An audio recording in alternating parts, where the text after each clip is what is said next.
I will start by reading the chair's statement. Due to Utah County's high level of coronavirus cases as determined by the state's COVID-19 transmission index, I have determined that conducting meetings with an anchor location presents a substantial risk to the health and safety of those who may be present there. Therefore, for the next 30 days, all meetings of the Planning Commission will be conducted via electronic means. Welcome to the February 23rd Planning Commission work session.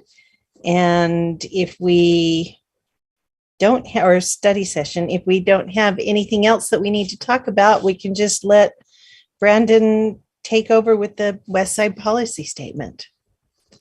Sounds great. Thank you so much. Let me get this fired up here. Make sure I'm sharing the. Can you see the slideshow? I see something that says Provo Planning Commission on the 23rd. Okay, fantastic. Okay, well, good. So we want to have a little discussion with you on the West Side policy that we had. It came to you back in December, I think around December 9th or so. You'd received a request from the commission to look, or the council to look at the West Side policies. I think there was some language you received, and then you guys went through a process and kind of refined the language a little bit or tailored it to your recommendation. And yet there were still a few things you wanted to look at a little more closely. And so a working group was formed. 5 planning commissioners plus a member of the public who was Jonathan Hill of the Fort Utah neighborhood. So that working group got together and on January 19th and met for a few hours to kind of come up with the best idea or come up with some ideas to come up. I think the one or two of the big ideas is like, hey, we want a mix of housing types, mix of lot sizes. As we met, I think it seemed like it was possible that there was less of an appetite for, or the importance of a mix of housing types was still there, but maybe the mix of lot sizes was even more important. So our group focused more on lot sizes, and so. Yep. And so we got going on. So we got into this meeting and came up with kind of we went through the process of meeting and came up with a recommendation. At the end, staff was tasked to do some modeling of an option and of a couple of options and. So staff's been working on that for the last month or so. So I'm going to let Hannah Sawzall kind of take over, and she's going to explain kind of where we ended up at the end of that meeting and kind of what we've been doing in the meantime. So I'll let her take over for a moment.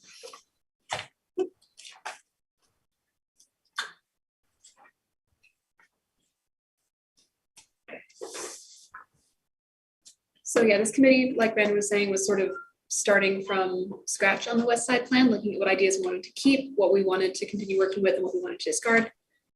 This is the other PowerPoint. Oh no, we're good. It just looked different. Yeah. Some takeaways from the working group. We worked to identify the exact problem we were trying to solve so that we could know what solutions best fit it.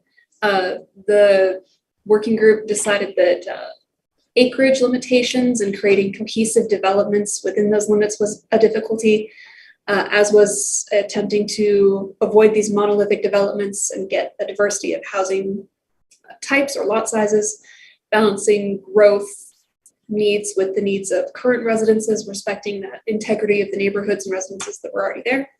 Also, something the commission has come back to every time is whether or not this should be something that is required or simply incentivized or asked of developers. they felt like this was necessary. The main thing that the working group decided they wanted to keep was just to focus on the variety of lot sizes and house sizes, and really put to the side for now mixed housing types, since this was an area that staff and the commissioners and the working group agreed was probably most suitable for single family residential.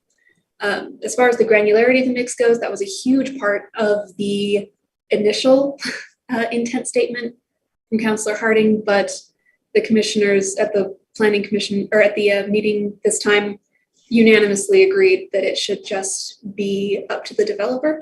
Larger lots of homes sometimes can struggle if they're surrounded by smaller lots. A cohesive fade of larger lots on one end, going to middle, going to smaller, seems to be the most organic. We've seen that work well in Provo. We have some examples of that if the council or if the committee would like to see it. Commission, sorry, struggling today.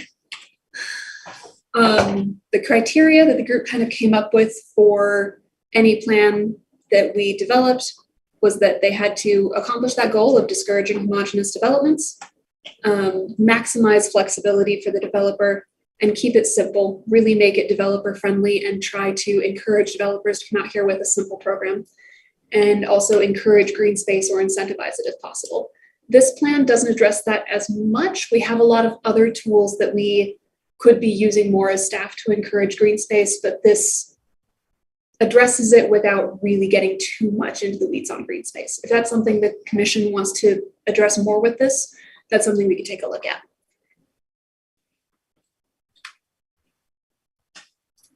So I'll walk you through the actual plan that we came up with. It fits on half a page, although we would, if we were publishing this, expand on the language a little bit more to explain and make more clear.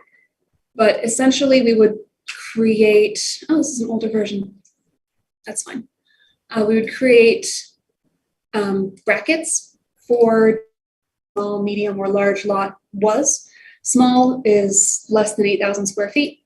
Medium is between 8 and 12 with that 10,000 square foot lot right in the middle. Large is anything more than 12,000 square feet. And these numbers can be entirely adjusted. This is what we were kicking around. The working group did look at an option where we made small percentage size of the average lot for the area.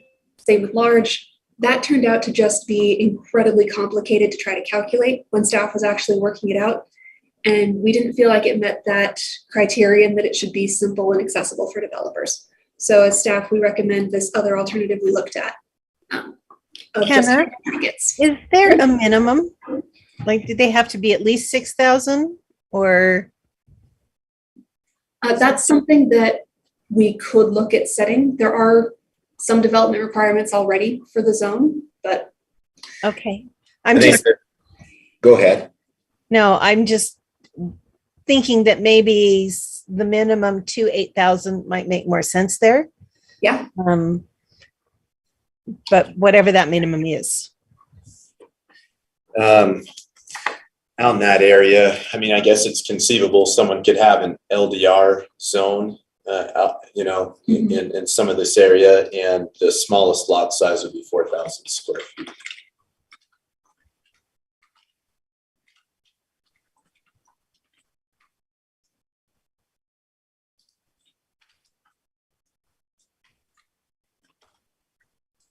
This is still very much up for the revision of the commission. And after I walk you through it, we're going to ask for feedback and continue to refine this before it comes to you in your next evening meeting. So suggestions are more than welcome. These small, medium, large lots really come into play when we're looking at requirements for developments. We broke it down by different sizes of developments. Saying that it really doesn't apply for anything under 10 acres, since that's fairly small and pretty difficult to try to get any mix of housing size or type. This column is simply the acres in the development times 3, assuming 3 units per acre for residential. This is just math, not any new policy. The small, medium, and large lots we tried to give some flexibility with a range, the total number of lots, as a percentage of total number of lots. I mean, they're pretty self-explanatory. For example, in a 50-acre or more, you'd have to have between 25 and 40% of your lots be small, between 25 and 40% be medium, and depending on what numbers you chose here, the remainder up to the last 100% would be large. Same for more medium-sized developments. One thing that we noticed as we were running through and running the numbers a little bit with this working group is that in smaller developments of 11 to 19 acres, it was really difficult to try to get small, medium, and large within such a small footprint, within such few acres. So that's this asterisk down here, that they should choose either small and medium lots to have in that ratio, or medium and large lots, but don't do small and large. That's essentially the rest of it. The rest, or the core of it. The rest is just additional notes. Green space is encouraged, especially in larger developments, and can be used to reduce the average lot size. We don't have a set policy on that. It was determined that should be sort of left to the flexibility of the Planning Commission. If the green space would let them reduce these brackets, or reduce these square footages a little bit more for the brackets, so they could have some smaller lots. Again, still within the density cap for the west side, so they really can't get too small because you can only fit so many units in one area. And developers, as before, are responsible for maintaining green space, and we encourage gray water and non-potable water and water-wise landscaping. Developers decide the level of integration. This is anticipated to most likely look like that cohesive fade we were talking about. Again, we have examples if you want to take a look at those. And the last is that we realized as we were talking, the city has some extra units from an area that was residential and is now zoned more commercial, but we still have the sewer capacity for those units. So if the city keeps a bank of units, we can allot additional density bonuses for projects we really like. For example, deed restricted low-income housing, still capping it at 5 or 6 units per acre, just to incentivize those sorts of developments. That's really it. The working group was able to keep it very simple, very succinct, and we'd love your feedback. Commissioners? Feel free to screen share.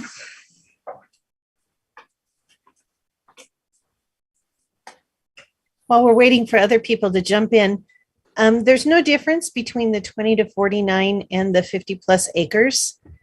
Is there a reason to have those in separate lines? Not especially. As we were looking at them, there were different ratios. They just ended up shaking out to be the same. The only difference is that it's more strongly encouraged to have green space for developments of 50 acres or more. One of the things that Hannah touched on that I think we, we'll want to maybe as staff kind of push these a little bit more, but we have PDs and open space subdivisions. Green space is encouraged and can be, green space is encouraged, but I think, we didn't go on and like prescribe or recommend some type of calculation or give some in-depth recommendation for green space. We think that honestly we've got really good tools to address those issues. Again, PDs, open space subdivisions both require green space, common area. So I think I think we can address those issues through some of the tools we already have, and maybe try to push those a little bit more. Particularly PDs really do offer quite a bit of flexibility in housing types and lot sizes and subdivision design. So, okay, Lisa. So this has been simplified so much from the original language and that we have reviewed several times. I just wonder why it's even necessary at this point.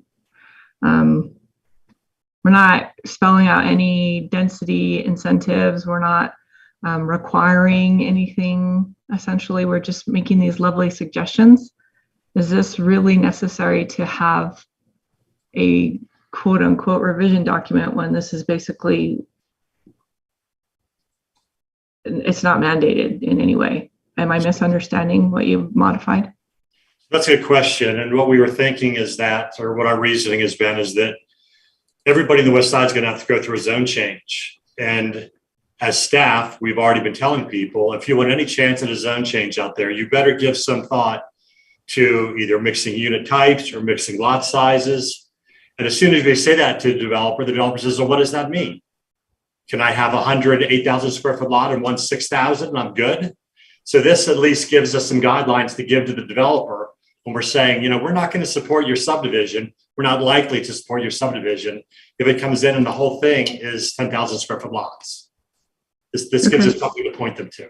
So you feel like even though it's very minimal, it still gives enough guidance that it answers those questions.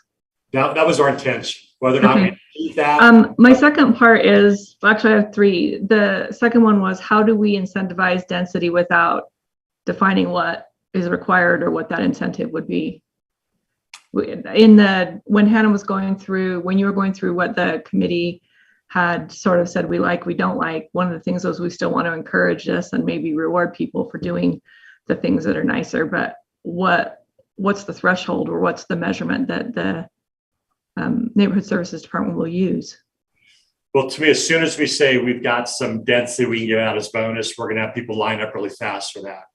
I would hope that we would only give it for people who are willing to put deed restrictions on affordable housing units. What percentage has to be affordable? We haven't thought through that, but it certainly would be some large percentage of the bonus you're asking for. So it would be something that instead of being delineated like it was in previous iterations of this plan, it would be something that is just sort of understood but isn't in writing, so that they have to come to you with a proposal and then you would consider it without saying this is what we need to see before we consider it. So it would be negotiated through their project plan process or their rezone process, and then it would be memorialized in a development agreement, so we don't subject ourselves to a bait and switch. But to me, the difference is that there's no language in this document, this policy, that encourages that. It's just something they would have to come up with as a way to sweeten the deal for themselves. Yes. Some of this, you've touched on a point that maybe we need to look at a little closer. I think that we honestly came up with two options to tackle this at the end of that January 19th meeting. And I think that second option was originally preferable. And I think it did have some stronger language about incentivizing, especially for green space. And when we started working with that second option, we realized it was pretty difficult. And I think that that incentive that we had for green space kind of went away with that second option. I know that, so that's something we need to look at a little closer, but I know that PDs and open space subdivisions, performance developments and open space subdivisions definitely have incentives for providing open space and other, providing other things like okay. It sounds to me like the incentive will come from existing things that are already in the zoning ordinance instead of creating something new like we were trying to do before. Yeah, I think at this point where we're at, the incentives definitely will come from existing tools. Okay. Yeah. My last thing was maybe just, this was just you said it fit on half a page.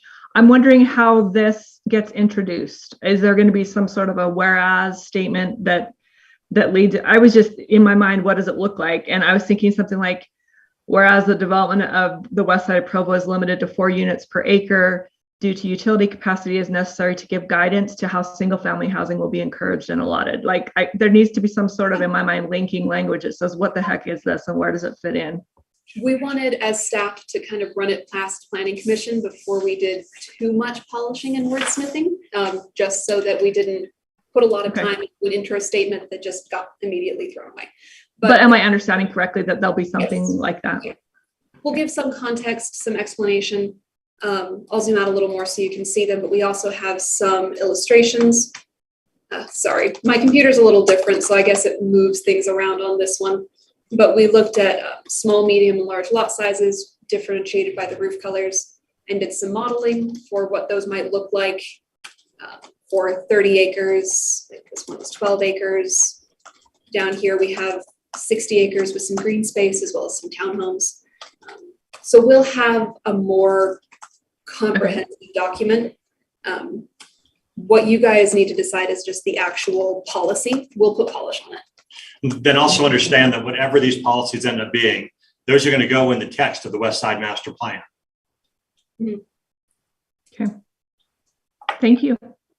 No, great question.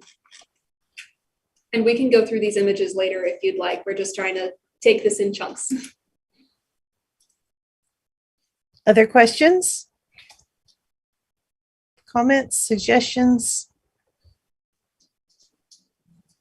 Some of you helped to write it, so maybe you feel like you've looked at it enough already. Okay, Hannah, why don't you go into the next part? All right. The next part is really just these lot sizes. And I'm sorry, the additions of Word have moved this around. The light blue are small lot, and that's 8,000 square or less than 8,000 square feet. The mid blue is medium, 8,000 to 12,000, and the dark blue is large, larger than 12,000. And there's a note up here that the buildings in these models show the maximum buildable area for these houses. They are not the standard house size for a lot of this size. So for 10 acres or less, we've got some narrow blocks just showing a potential mix of the small and medium, again, not combining small and large, as was shown with that asterisk. Oh, Javin's here. He designed these. So I just want to say one thing. This is to scale by code for sidewalks, for the lots, everything. It is to scale for the acreage that was for each set. Mm-hmm. Yeah. Just to make sure we're giving a good visual of what this integration could look like. And you'll note that all of these are more cohesive fade and not finely integrated, simply because according to representatives from the development community, that tends to sell better. That's right. 30 acres, again, you can see this cohesive fade. As we get more units, the fade becomes more obvious with more large, medium, and a few small. Getting into 60 acres, this building is just for scale, showing more of this fade, but also the potential great variety. These are fairly small compared to these. So we really are avoiding those monolithic neighborhoods of standard housing sizes. This one has some townhomes, small amount of green space. And the next one is very comparable, but has more townhomes and more green space to count as those smaller units.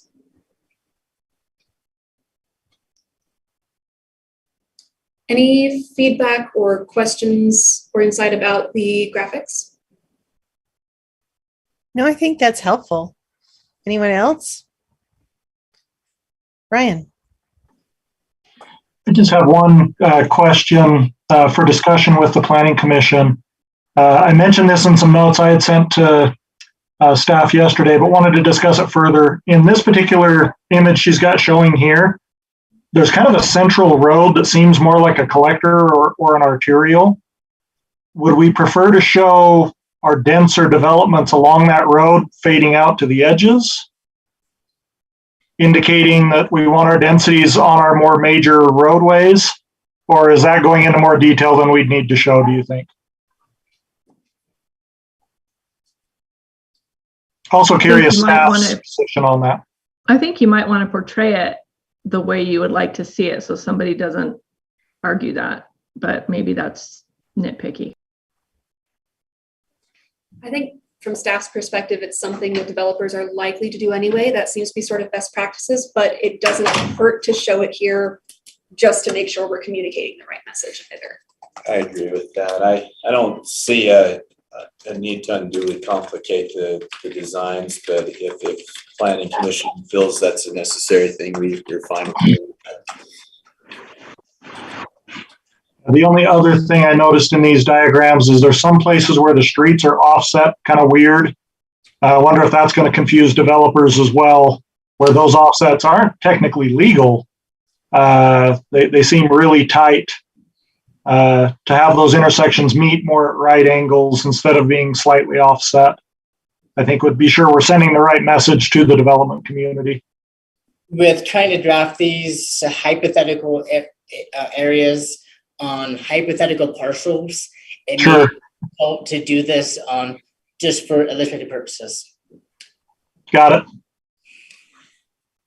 So we can make notes that this is meant to show certain aspects like distribution of housing or potential ratios and should not be taken as street models or instructions. Add clarification like that, would that be helpful? Or would it be more helpful to try to revise those streets? What would the planning commission prefer to see? I think language would be adequate. Okay. Anybody else? I kind of lean towards fixing the diagrams, but what does the rest of the commission think? How hard is it to fix it, I guess, to fix those diagrams? I can do it if you would like me to. I can do that, but it's kind of difficult. When I'm trying to make things work on a percentage scale, that made it for a difficult one in this way for these other purposes. Yeah, these were done when we were trying to model those percentages of lot size, where you had an average lot size and then small was anything smaller than 20%, smaller than the average lot size. The ratios end up working out with the brackets or the percentages. But that was part of staff's limitation as we were doing this, we were trying to figure out those ratios that turned out to be super complicated. We can amend that. Yeah, I guess I'd ask what the intent of the models are. I think our intent was to kind of confine it to illustrating these policies that we were proposing and not trying to get into like a whole development design and Illustrated for that, and also showing if these are the policies that we want a developer to do, can we do that, and how can staff interpret these when they're brought forward, so that way we're doing it correctly when we have projects submitted. And we stuck with hypothetical blocks. It had been suggested to maybe take a few real blocks on the west side, but we didn't want any developers or people who own those blocks to feel like we were stepping on their toes or pre-planning developments for them. right. So we figured hypothetical was just a safer, neutral ground. But back to the models, should we revise the models or add some language? Peter? I would say revise them as best as you can, and then add the language accordingly as needed. That's just my opinion. I think that's a good compromise.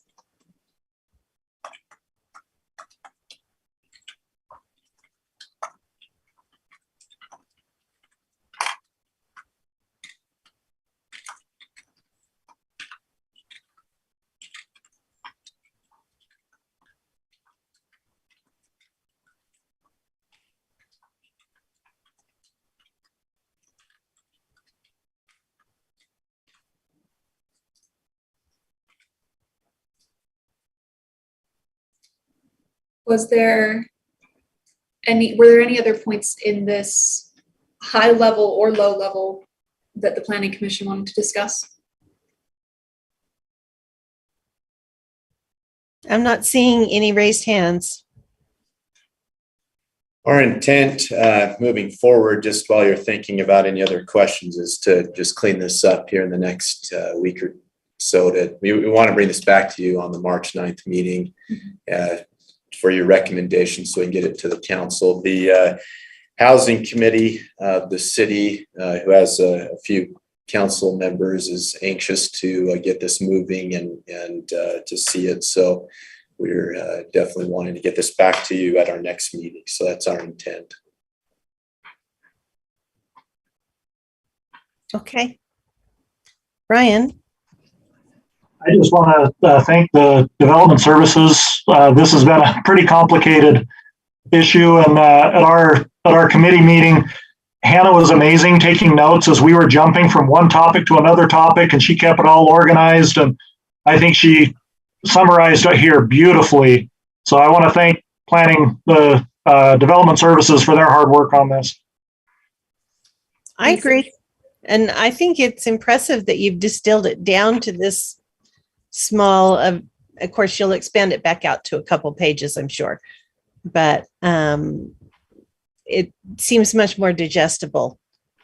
And so I think that's a good move. This has been a fantastic collaborative effort with staff and planning commissioners and that extra working group. I think this is maybe the 8th or 9th version of the intent statement since the first one we got from Councilor Harding.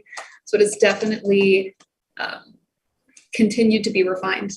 And we're excited to bring the more polished version back to you in March. Okay, good. Well, any other comments or questions? If not, we can move on to item number 2, the development review process. We have about 18 minutes left before we need to adjourn before the hearing.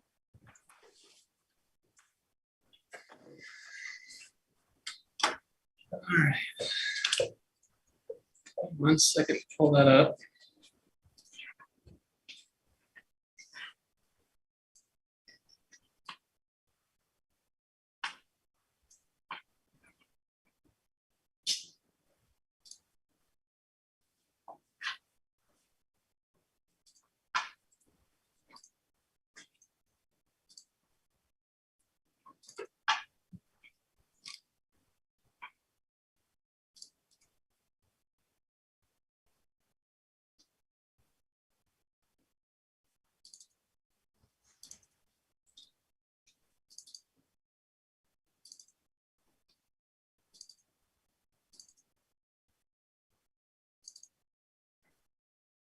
All right, so I'm just gonna share an image with you. It's pretty, just kind of a simplified overview of what we go through from when someone first approaches us with the application to when we take it to you and then even beyond. So if you can see this, we thought we would just have a few minutes left after the first one, so that'd be a good time to just kind of go through this with the planning commissioners to give them an idea of what staff does before the planning commission sees a project. So we typically actually before this happens, we'll meet with people either on the phone, through email, at the counter with an idea. We'll help direct them to what applications would be needed for that particular idea, timelines for those proposals, and maybe the best avenues to get those done. So they work on all those documents, get all those submittals in line, and then they apply online. So once they apply online, pay the fees, the application, the file is created and sent to my desk to review and to assign it to one of our planners. And then if we check, make sure they have all the necessary documents for that particular application, we push it into our CRC review, the Coordinator Review Committee, otherwise known as staff review. It's initially a 2-week process. So we have all the divisions that are on all the public works divisions. We have fire, power, building, planning. Each one of those divisions has somebody assigned to each project, and we go through our section of the code and check the plans against that section of the code for compliance. This is sometimes the longest portion of the review process, depending on how many times it takes for the applicant or the property owner to get their plans up to code. You can see that kind of through this track here. So 2-week review, we'll send them comments out. They can turn those around to us in a day. They can turn those around to us in months. It really depends on how long it takes them to get those and really how much of a priority it is for them. So those come back to us. We look at them again for another 2 weeks.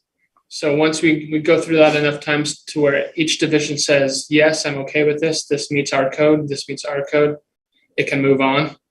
A lot of those applications, like a final subdivision or a conditional use permit or things like that, you typically won't see. That's kind of the end of the process. Staff stamps it and says, move on to your permits. But of course, with like a rezone, project plans, things like those, then they move on to this track. Public hearing. So that's when we bring it to you and prepare a staff report.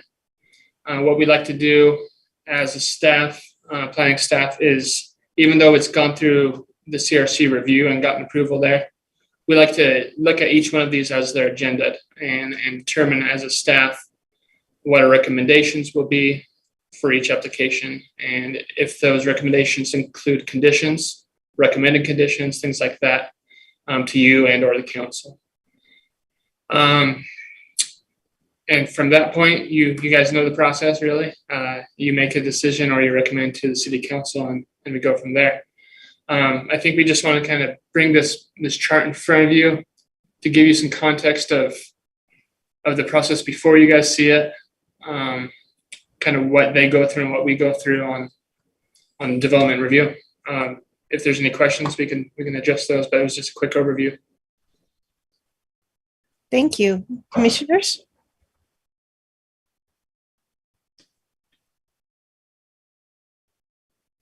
No questions or comments? Brian. And just curious, Aaron, it seems as I deal with developers, they say Provo is difficult to work with. Have you seen this improving? Have projects moved quicker through the process recently? And can I start telling people that isn't the case anymore? I'm glad you brought that up. I've been in planning for 10 years now. And when I first started this review process, though it looked substantially the same on this chart, it acted quite different. At the time I started as a planner, there's a kind of a trend of having multiple reviews on each application. A lot of rounds right here. This process spinning and spinning. And with the direction that we got from the administration to improve that, I must have started 5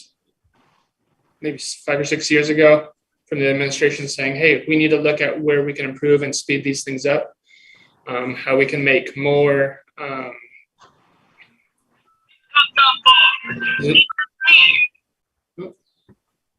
make the development review process be a little quicker and maybe be more refined in our initial reviews so we catch everything the first time.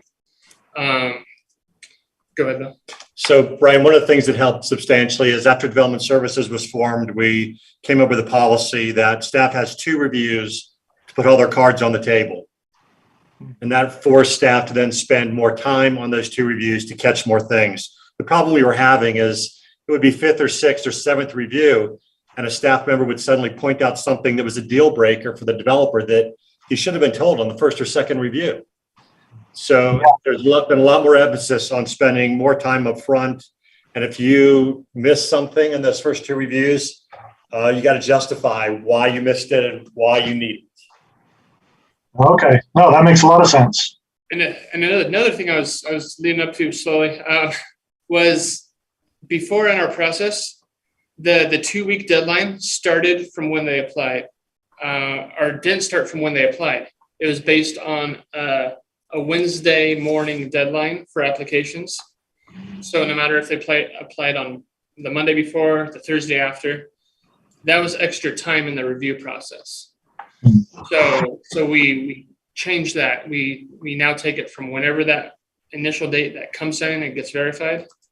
that starts the clock. So it's a standard 2 weeks for every customer, no matter when they turn in their application, and that helps a lot. I think the confusion of when do I need to apply to be on what review date was confusing for us and the developers, and I think that change also improved it.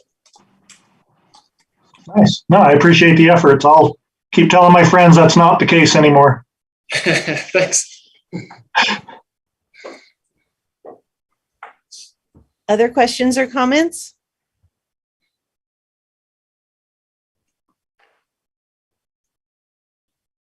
Not seeing anything. It's a little bit early, but unless there's another item of business, we'll say thank you. Aaron, these educational presentations are helpful to me. I'm assuming they're helpful to others who are not as familiar with the process as well. And we would need to be back here by 6 o'clock.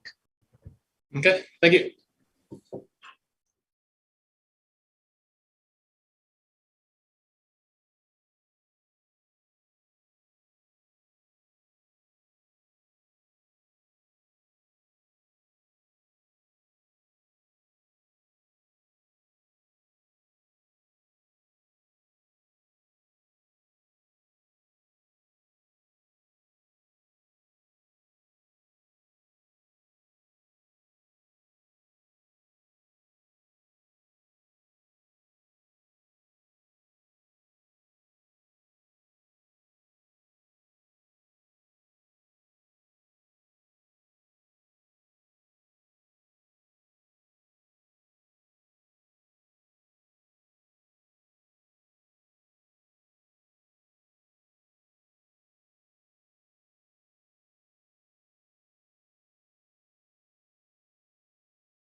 It is 6:00, and call to order the Planning Commission hearing for February 23rd, 2022. We'll start with a roll call for the commissioners. Commissioner Henry. Ryan Henry, no conflicts. Commissioner Knudsen.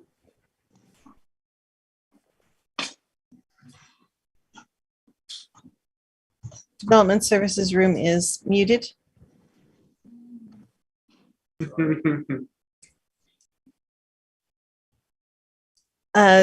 Sorry. Robert Knudsen, no conflict. Okay, Commissioner Fife.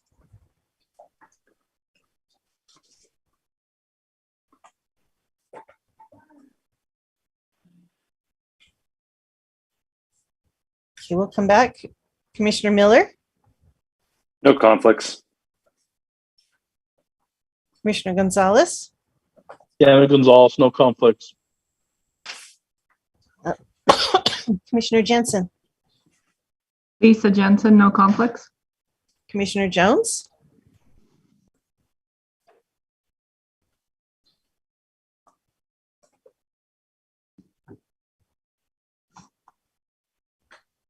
Your mic's not working, Allie. Yeah, it's not working. Okay. I thought I did lip reading of Allie Jones, no conflicts. Is that correct? Okay. And we'll let you work on getting that to go. Commissioner Fife, are you back? All right. I'm Laurie Urquiaga. I have no conflicts. And we have 4 items on our agenda tonight. The first 2 items are administrative, and the Planning Commission will make the decision on those. The second 2 items are legislative, and we will be forwarding. Yes? Sorry to interrupt you. Items 2 and 3 have been continued. Oh, okay. So we only have 2 items on our agenda. Yes. All right. That'll be a fast meeting. Okay, so I'll go ahead and read in item 1, which is an administrative decision. Brigham Young University is requesting project plan approval for a new arts building in the Public Facilities PF Zone, located at approximately 650 East Heritage Drive on the BYU campus. That's the university neighborhood. And Aaron Ardmore has the staff report. Okay, thank you. Hope you've had a chance to read your staff report. Let me just go on a quick overview through my slides here. So if you're familiar with BYU campus, the project area is pretty much the center here, highlighted in red.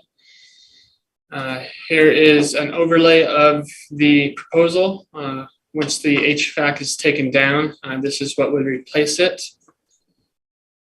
Here's a little zoomed in version of that. Showing the parking specifically. And here are the elevations for the building. I could route back to any of these at any time through my presentation or through your questions if you want. We also have the materials board with some renderings available for you. And we have the floor plans for the 4 floors, as well as a detailed landscape plan. But let me maybe stick with that slide and go through the proposal. So it's permitted use in the PF zone. They're proposing taking down the HVAC building and replacing it with this new arts building due to a lot of the moving pieces of some of the facilities moving to the new music building being constructed right now along 9th East. So this new building will be around 275,000 square feet for various arts spaces. The parking associated with the building is actually improving.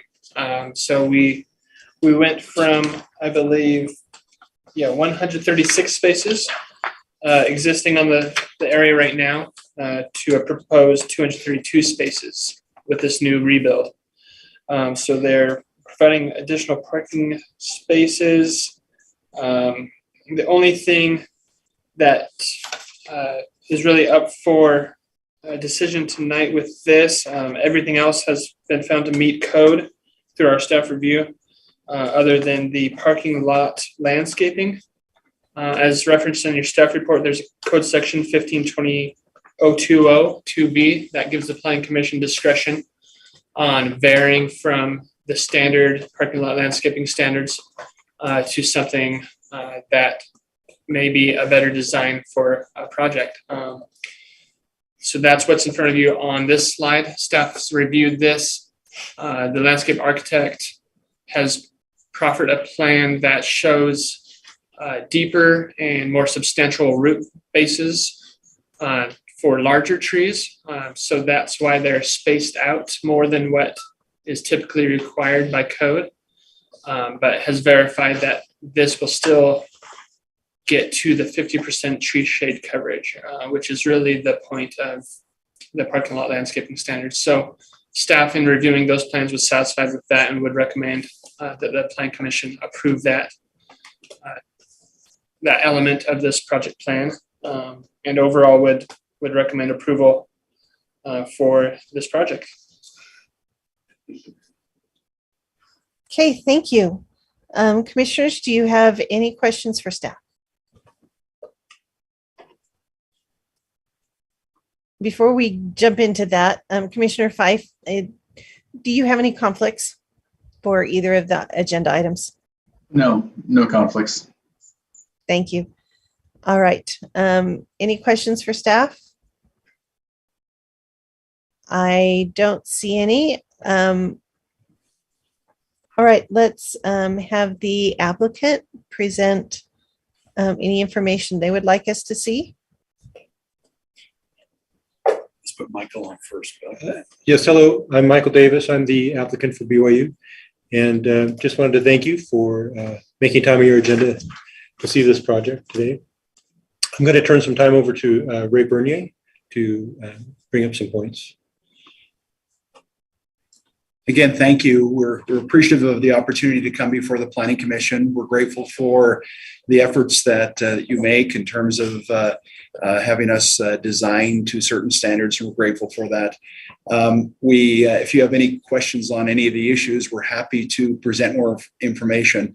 We have brought a team of people. We have the architects of record here with us. If you have any questions related to anything inside the building, we certainly are happy to answer those. We actually have our civil engineer with us today too, because in the what do they call it? The CRC, they requested that we look at a water line that's on the south side of the project, and we have determined to put it in the project and replace that very old line. And so we've got it in the plans as well. But if you have questions for a civil engineer, we certainly can answer those as well. We actually have the dean of the college with us. Dean Adams has chosen to come this evening. We're grateful to have him here. And this project, of course, is very specific to his needs. It's an arts building. And as I think Aaron mentioned a moment ago, when we move all the people from the music department over to the new music building, when it completes this year, we'll then be vacating a big piece of the existing Harris Fine Arts Center. Anticipation is that we would then be going after the process of construction of the new building in this location and be able to move all the rest of the arts departments out of the building and be able to then tear it down and replace it with this brand new building. This building would contain everything for the college other than the music. And then there's communications and ceramics and other things that are elsewhere on campus. But of what was left in the Harris Fine Arts Center would come back into this building and be able to have a new facility to be able to work within. Beyond that, I assume that you've had an opportunity to go through all the plans and take a look at them.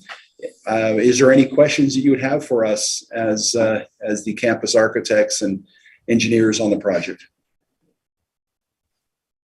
Commissioners, Commissioner Jensen. I just wanted, in order to meet the requirements of Section 2B of the landscape ordinance, I just wanted them to explain to us what made the design superior, if they would, so we could check that box if we need to.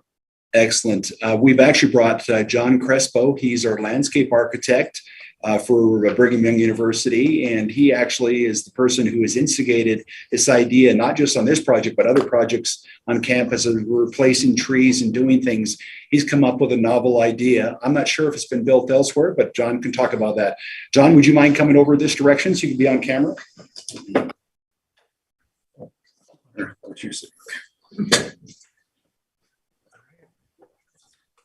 Turn that more. So this is John Crespo. Hello. So we've done a couple things here. One of the main ideas with the trees, though, is to implement a different way of planting trees in the parking lots. Historically on campus, what we've done basically is if we have a 5x5 opening in a parking lot, that is the depth of and the width of how deep the tree is going to go.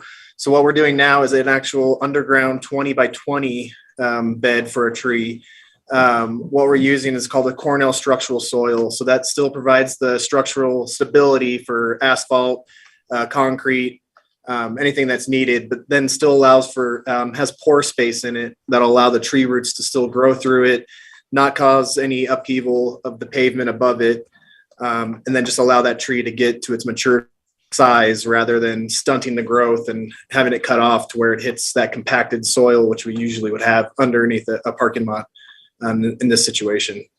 So as Aaron said, our hope is that these trees are able to still reach their full maturity and still reach that the shading requirement as put forth in the code. So the parking lot material itself is what's going to have the water draining into it, is what you're saying? Underneath, so it'll still be asphalt, right? Then underneath, as opposed to having a compacted soil and a compacted subgrade, we're going to have this Cornell structural soil mix. And how does it get down underneath it? How does what get down underneath it? How does the water get down underneath the asphalt? It would still enter in where the tree is coming out of the ground, right? So we still would have, I believe it's a 6.5 by 6.5 foot opening for that tree. It's still watered normally. Everything else still functions properly. It's just allowing for those roots to actually spread, as opposed to being compacted inside of a little tree well, which is what we're having issues with across campus right now. These trees, which should be 30 foot in diameter, are not reaching their mature size at all. We'll have irrigation, correct, John? Oh, yes. To each of these locations. Absolutely. We'll have bubblers as normal. Everything else is as normal. It's just the expansion of the subgrade prep that we're going to be doing. So maybe I missed something in your description, but what keeps the parking lot from sinking if the soil isn't compacted underneath it? It's the structural stability of the soil. It's a proprietary blend. Okay. Has a number of different aggregate sizes, again, which it's still a compact just because of the angular aggregate in it, but then still allow for pore space in it, which is opposite of which typically happens where you're compacting as much as possible to provide that stability. So this is like a secret soil recipe that you're exactly you're not at liberty to give me the recipe for, but you promise it's like Kentucky Fried Chicken, it'll taste good. Yeah. Okay. Just talk to me after, I'll get you the secret. So okay, awesome. I mean, do we buy it? It's made locally, or where does this come from, John? Yeah, so there are a number of suppliers, number of knockoff brands, if you will, but there is an actual proprietary blend called CU, Cornell University structural soil, that we'll be using. And they invented it at Cornell University? They did. Yeah. Well, I believe that Commissioner Gonzalez went to Cornell University, so he might now have a conflict. All right, let's chat. Yeah, I'm not profiting off any of this, so. Okay.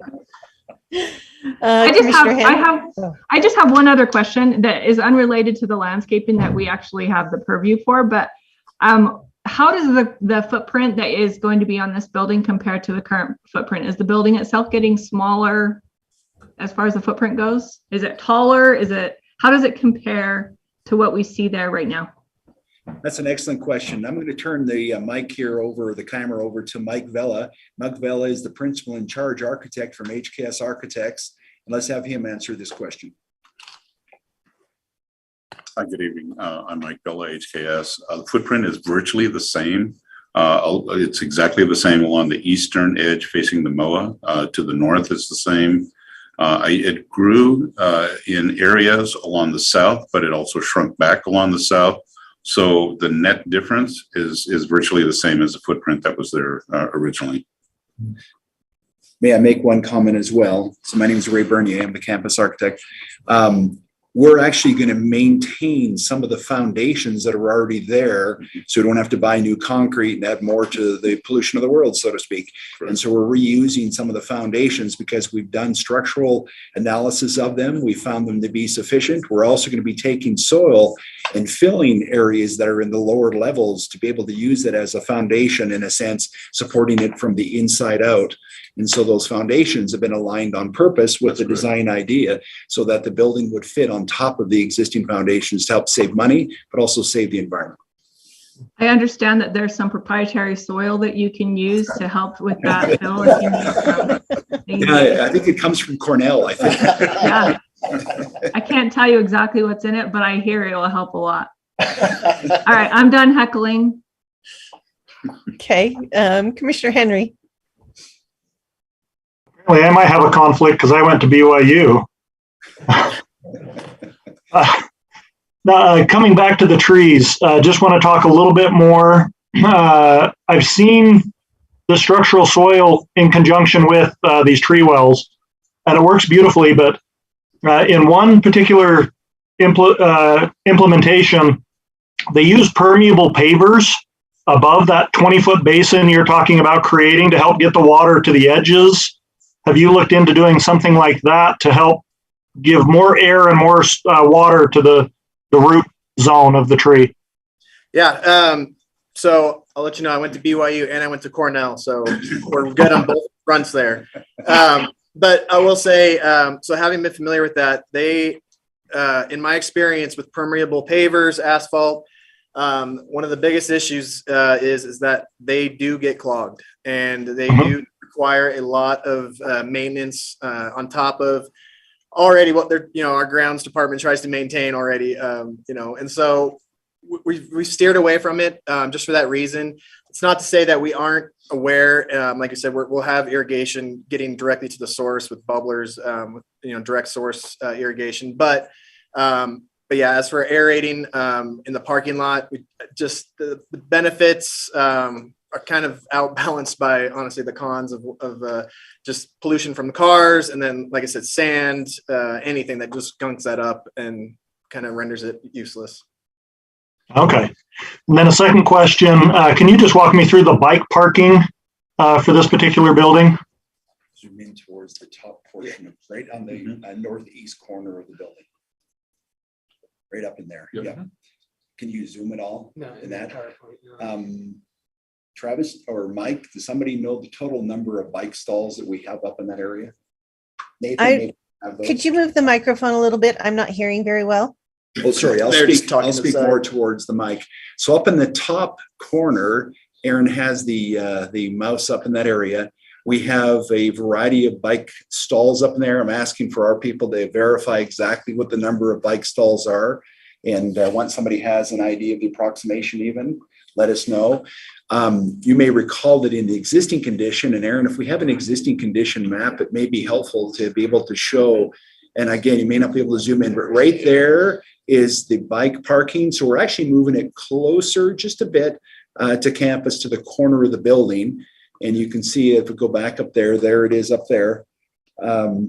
When you look at that bike area, the intent would be that we see a lot of people that are coming in to campus that can come either through the Heritage Drive that comes in from the east. We've talked about that in previous projects. There's the entry right there where Aaron's showing that. They could be able to come up and be able to get to the bike parking and be able to then park their bicycle and then walk their way into campus. I'm going to guesstimate, because it looks like we're looking. It's about the same. There's what was there. Approximately the same. Okay, so we're very close to the same. Nathan, you know what that existing number is? Do you want to say a couple hundred stalls, or how? I mean, it's a fairly large. It's one of our larger ones. It's a larger.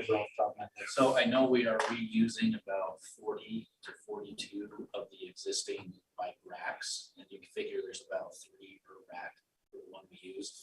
I think our new will go out like 126. 126 total. Bike stalls. So we're thinking approximation of 126 stalls for bicycles approximately.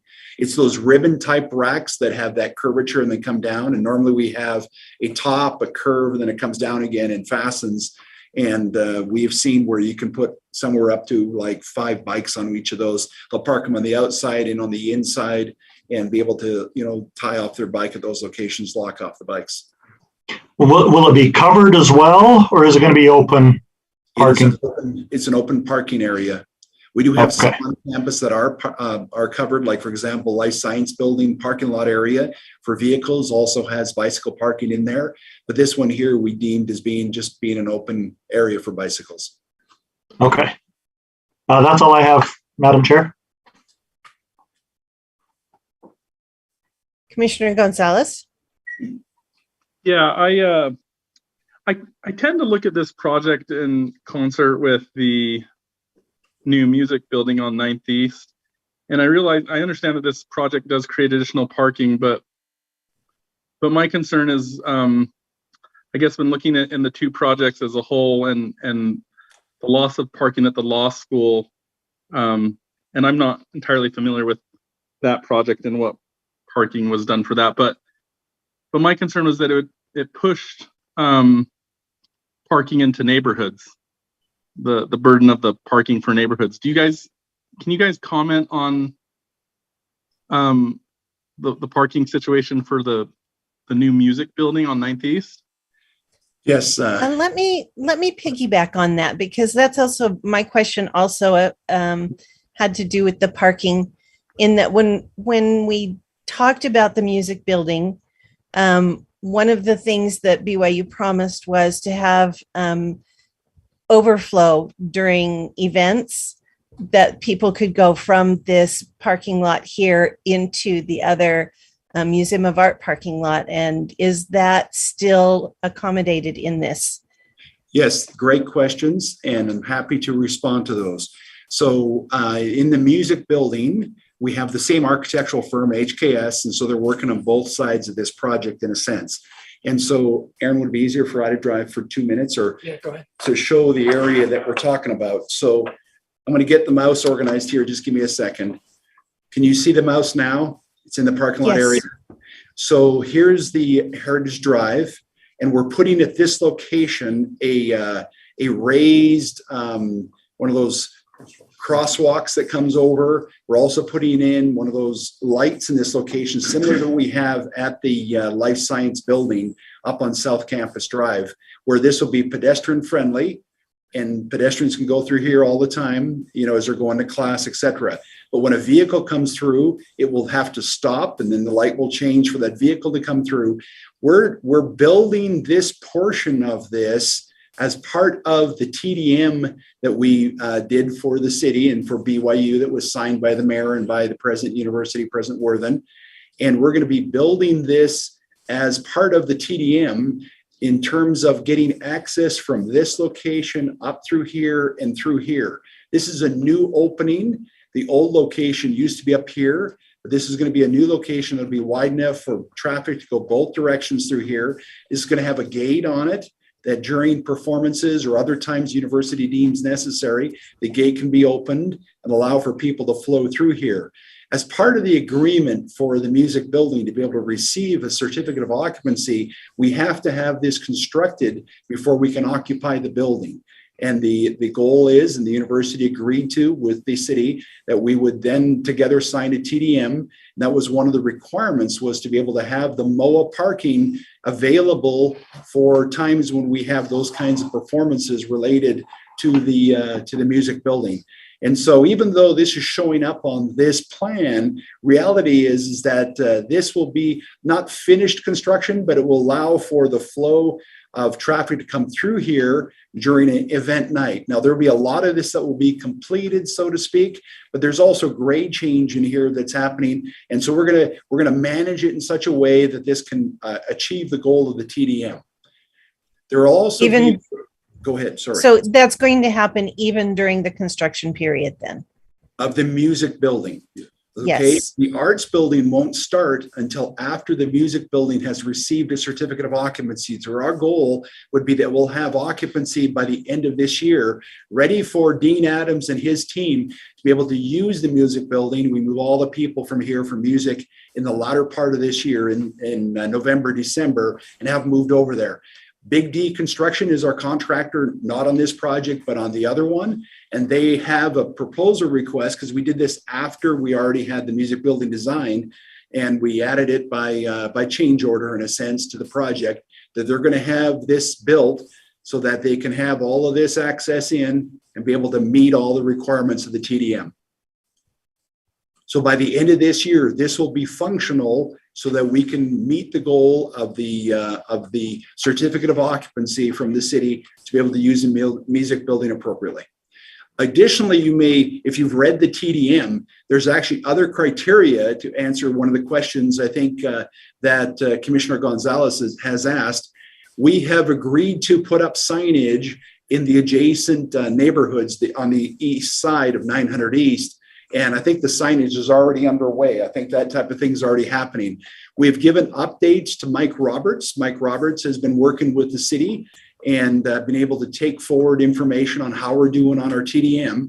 And we've already got in play. Many of those items are already coming to the point of being prepared and ready to go in terms of how we're going to manage our parking, how we're going to discourage people from parking in the neighborhoods, how we're going to have other support during the project, such as shuttling has already been going on, how shuttling would occur in relationship to these parking areas and things of that nature.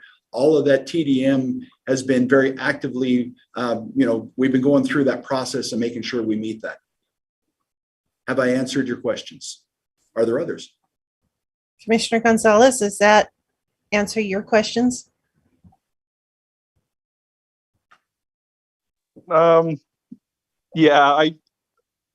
Yeah, it does. So we'll have maybe one other comment to make for Commissioner Gonzalez.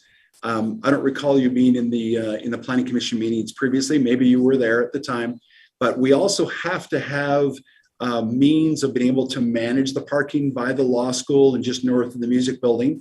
And so with our campus security, we work through processes of how we'll have, campus police out there on event nights and having how we're going to get people to park, how we're going to bring them into that area. We've actually agreed to a certain amount of that parking area to be for seniors. So we're trying to, again, encourage people to come to the campus rather than to the neighborhood and try to get good drop-off zones to allow for people to come in. If they have somebody elderly, they can either reserve a parking lot. We've got a certain amount of that parking that we've agreed to through the TDM. I don't have all those numbers at the tip of my tongue here, but the idea that people could come there, park there. Let's say I'm bringing my grandmother and I'd bring her and park, and decide that the parking area is full already. I'd come park over here probably and be able to come through this area and park here after I've dropped off my grandmother, so to speak.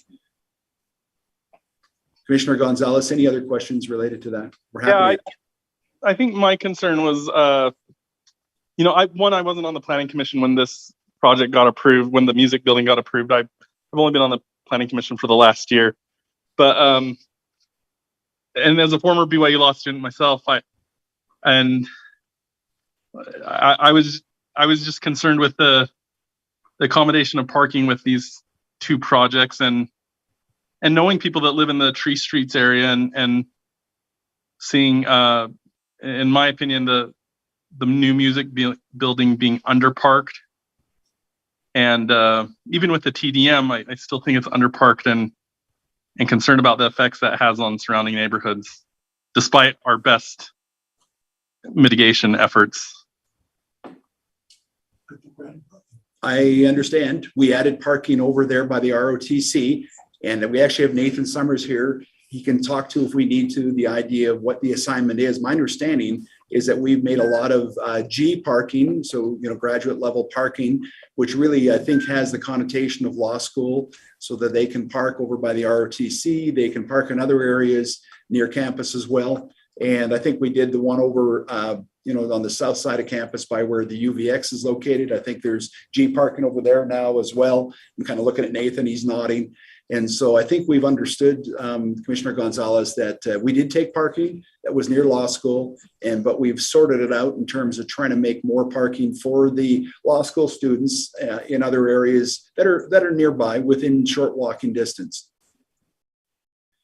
Our goal, of course, and we support the idea because we've of course agreed to the TDM that we would like to discourage people from parking in the neighborhood.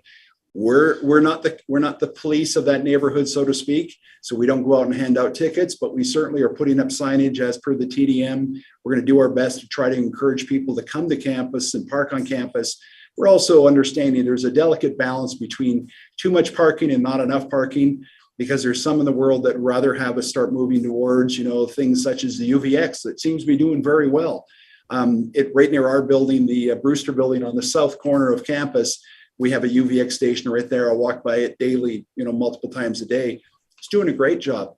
So I'm not here to encourage and say that UVX is the solution of all of our problems. We're here to support whichever way the city and the UTA decide to go related to UVX, but we feel like as if, there's an encouragement to that idea as well. Thanks, I appreciate that.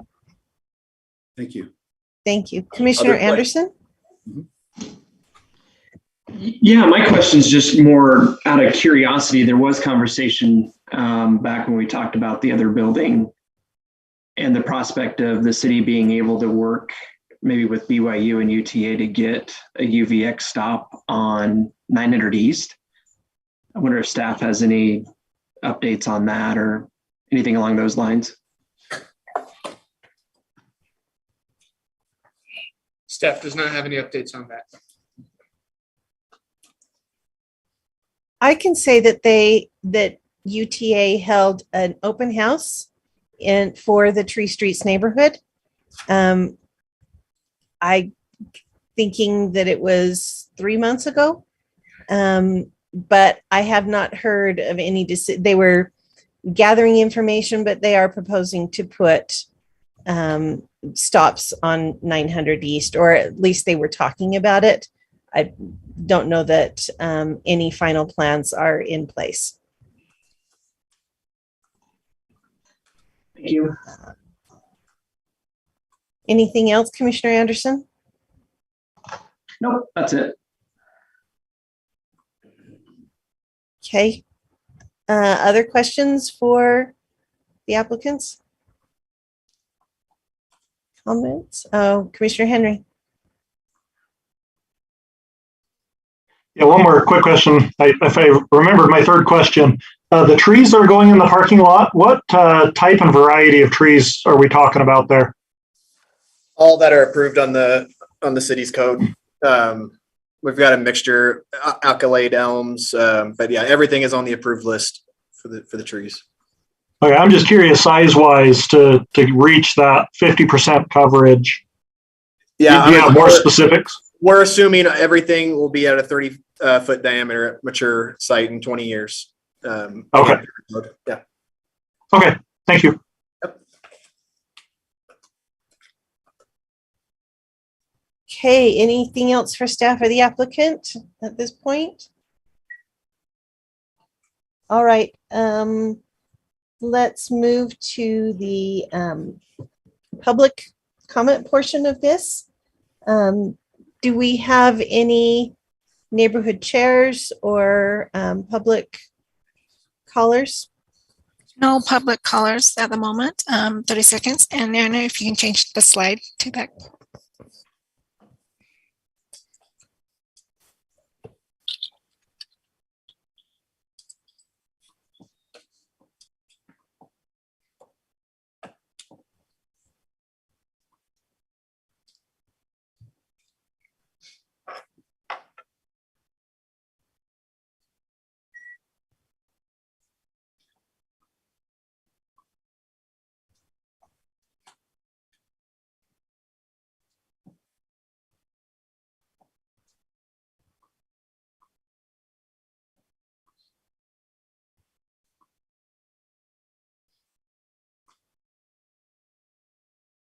No public comments.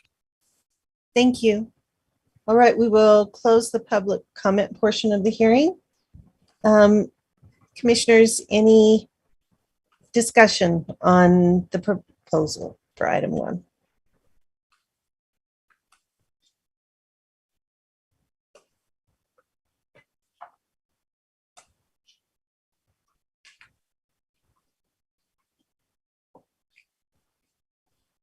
Daniel, I will say that we talked quite a bit about parking the last time, and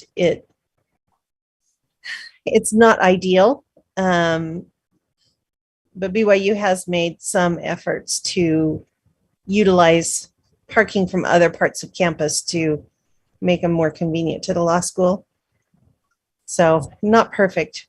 As somebody who works at the law school, not perfect, but they have made commitments, and I feel like they're following through on those. Commissioner Jensen. If I understood Mr. Ardmore correctly, it sounds like they've met all the requirements of this project. So really the only reason we are hearing it today is because of the landscaping exceptions that they're asking for. Is that correct, Mr. Ardmore? That's correct. Yeah, everything else meets code. So I loved hearing about what's going to stay the same, what's going to be different. I love that they made up a little bit of the parking difference. I liked hearing the report on how they're linking the two projects and putting in some of those parking accommodations in advance of everything being finished. But it really seems like it hinges on 15.2.02, 20.02, excuse me, and whether they can prove to us that the landscaping design that they're proposing is superior to the landscaping that would be required by the standards. And if so, we just need to say what our findings are and move forward. Does anyone have a problem with that being the process? Am I simplifying it too much? No, I don't have a problem with that. I was mostly just curious to know about how the two projects were working in conjunction with each other. Like personally, I'm excited for these projects. I attend anywhere from like 6 to 10 events at the HVAC every year. So I'm really excited for that. And I'm looking at this project on its face by itself, seeing as that's what the application is for. And like you said, it is just, it really just turns on our views of the landscaping requirements. So maybe the question we have is for Mr. Henry or someone else who's more into landscaping. Do you feel like the proposal meets the intent of the landscaping requirements for Provo City? Me personally, I'm cautiously optimistic. The structural soil will help trees survive better. That I have no doubt. My concern is water getting to the edges. If we build a 20-foot bin, but there's no water at the edge, the roots aren't going there, which could stunt the growth of the tree, which then could mean it's not going to get a big of a canopy. So it's kind of an experiment. But the tree needs air and water out to those edges to get those roots to grow. Learned that from Dr. Allen at the Plant Sciences building at BYU. So will the trees reach their full maturity? I don't know. They will do better than the status quo of just planting a 6-foot bin for sure. But honestly, I don't know if they're going to make it to that mature size. It sounds like an experiment. It feels like an experiment. Parking lots generally stunt growth of trees to start with. Just they're a very hostile environment for trees. So if there was ways to get more air and water out to the edges of that, 20 feet by 20 feet is plenty for a tree to mature to a good size. But will the roots go there if they don't have air and water? I can't answer that. So yeah, I guess like I said, I'm cautiously optimistic it will work. But I guess that's how I feel at the moment. So I understand that BYU has been actually doing this already. Where has that been used, and what are you seeing so far? Yeah. So Brian, I'll agree with you to an extent. Yeah, I mean, it is right. It is. It's the first time we're going to be doing something like this. We have used a structural soil in the past. Unfortunately, it hasn't been used really in the correct application, and that we were basically filling those 5x5 bins with the structural soil, which doesn't do anything. Right. Yeah, that's not the point of the soil. So, one of the biggest things, obviously, I agree with you what you're saying, right? That obviously those trees need the air and water, and it's hard in a parking lot application. We are doing it in other spots where we have air vents coming up, but it's in landscape beds or under sidewalks. Where you have it in a parking lot, you're trying to prevent, motor oil, all kinds of junk in there. But then you also need the water and air, like you're saying. Our hope with doing all this is that these trees are going to have the room to expand, and we're going to prevent a lot of the upheaval and a lot of the issues we see with cracking with the pavement and asphalt. I think the tree roots are going to move. But again, like you said, the hope is just to improve, right? We're trying to improve on it. If you go out to some of our parking lots right now, a lot of those trees are a mess. And so, yeah, that's the hope. Yeah, we've actually talked about this on other projects before. How can we get those trees to survive well in that environment? And for the rest of the Planning Commission, structural soil, correct me if I'm wrong, it's been used in the intramural fields, which is why we're able to park on that for football games and the like. So structural soil does work to prevent tree roots. I don't have any doubt about the structural soil, but it is an experiment. So. Yep. Definitely far better though than the status quo. I will agree with that. So, I mean, ideally, I'd love to, have that all big giant grass bed in there, but we've got to like Ray was saying earlier, we have to find that balance between providing parking and then, but not also just paving the entire campus. So what are the numbers that would be different? Like if you were going with the city's ordinance requirements, how many trees would you have to have versus how many you're proposing? Like, what are we really looking at as far as an exception? I believe we're looking at a shortage of, I believe it was 15 to 18 trees. Over the entire site? Yeah. East, west, north, and south, or just the parking lot? The parking.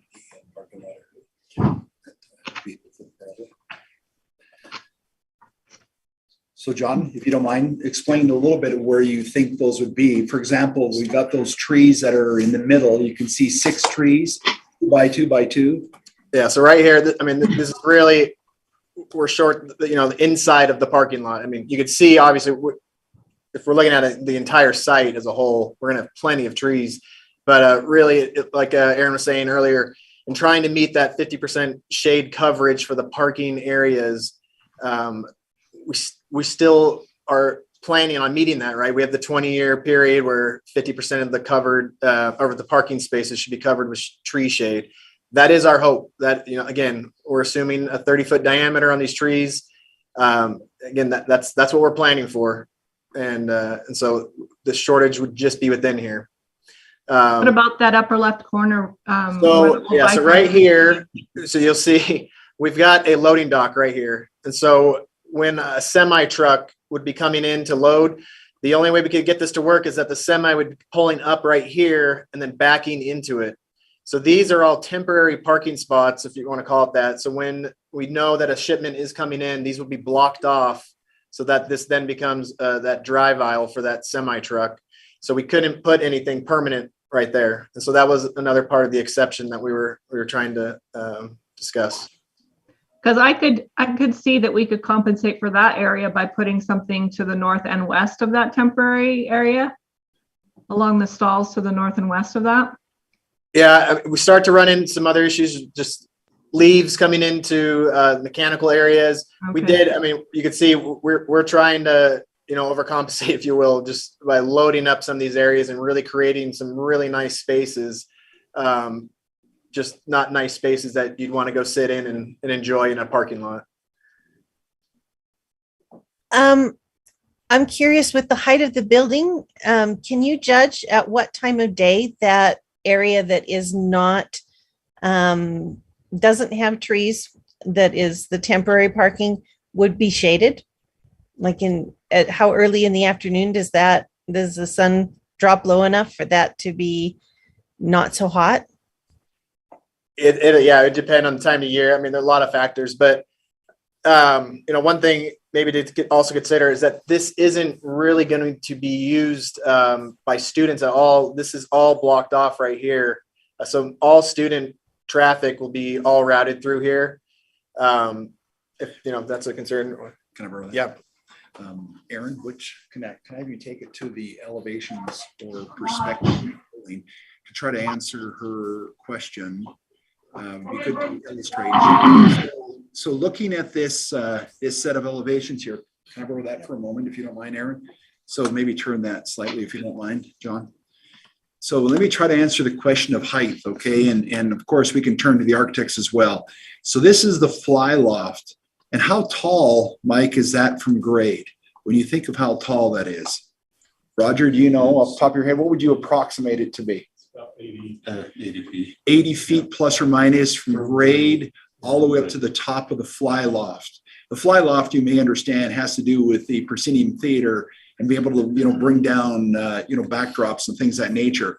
But in the wintertime, this certainly will cover this quite early in the day as the sun comes around, because this elevation we're looking at, there's the dock area right there. Okay, so the trucks will come in, et cetera, into that area. The area you're talking about is sitting right up in this area here where we have that temporary parking. And so as the day wears on, now in the summertime, we'll probably have sun really high coming across this. And so it'll be later in the day for it to block this area in terms of the building. But you probably already understand that we have mountains to the east of us. And it's interesting, I watched, you know, because being a campus architect, this time of year, we don't get sun onto campus until quite late in the morning. Sometimes it's 10 or 10:30 by the time we get sun on the campus. So will 80 feet match a mountain? No, but it's pretty close to the area. So I think that we'll have some mitigation related to the amount of sun getting to that zone. Does that make sense? Does that help answer your question? Yes, it does. And it helps to look at the elevation and see where that is in relation to the building. Commissioner Fife, you have comments, questions? Yeah, I guess I don't mean to kind of go against the grain here. I don't necessarily, at least in my practical experience with the trees that have been planted per code, I've not necessarily had a lot of success in seeing them actually achieve 50% shade. So, I mean, because I think we had a recent discussion within the last few planning commission meetings in which we discussed how per code that 6x6 or whatever size square needs to be required for a tree, that I've seen those, and I've not necessarily seen those trees grow legitimately large enough to actually provide a lot of shade. So I guess I'm just throwing my opinion out here. I don't necessarily mind the fact that we're trying to get larger trees, because I'm just going off of my experience. Normally when I pull up into a parking lot that has a 6x6 pad for a tree, that tree can usually provide shade for maybe one or two cars, maybe. And I don't know. I just don't see this being that big of a deal for me, at least, especially with the fact that we're trying to implement, you know, I guess the soil. While we've been talking, I've been doing some research online and just seeing some of the effects of this Cornell University soil, and it seems to be, I guess, a pretty legitimate option. Anyway, just throwing out my 2 cents. And unless I'm wrong, like unless people have seen a lot of success with those 6x6 pads, in 20 years, let's meet back and we'll talk it over. But like you said, that's exactly what we're trying to do. We're trying to improve it. I mean, I personally want to see bigger trees in these lots. I think it breaks up, just the sea of asphalt on campus. And so that's, you said it exactly right. We're trying to do it better than what we have been doing in hopes of improving the aesthetics of a parking lot. And I think our goal is that we want to work with the city. I think we have a very good relationship. Mike Roberts and his team working with the mayor's office, and Steve Hafen before that, he's a vice president. And I think here in the physical facilities side, being campus architect, our goal is to work closely with you. Like in the TDM, we're trying to achieve what we've agreed to because we think it's going to help the campus, but also help the city in a sense, be able to help solve some of those issues. So I don't think our goal here is to say, no, city, you're wrong. I think we're trying to an experiment in a sense. And we have a detail that John brought with him sitting right here. I wish we put it in the plans. I don't know if we can get it in front of you somehow, but the idea that we hope, because of the high maintenance of some of the trees that John alluded to that are not doing well in other parking lots around campus, our goal would be that this starts to work and we see it working, we see success, and then it becomes a campus standard. Anytime we plant a tree, we're going to start doing this kind of thing in areas that want to have that shade because of the amount of heat effect that the parking lots are going to generate. We understand that's a big problem to all of us in the world. So our goal would be that we try to work closely in accomplishing this goal. So, we're not trying to, slide through in some way. I think we've come up with a very creative idea. John has come up with a very creative idea that sounds like as if Cornell came up with it at some point in the time. But the idea that we're trying to solve a problem, and our hope is that we can achieve that. Thank you. Commissioner Jensen. So I'm trying to come up with a balance between what the intent of the improved parking landscape requirements were. We talked about trying to reduce the heat island effect from the parking lots in the city. And tree canopy was the best method for doing that.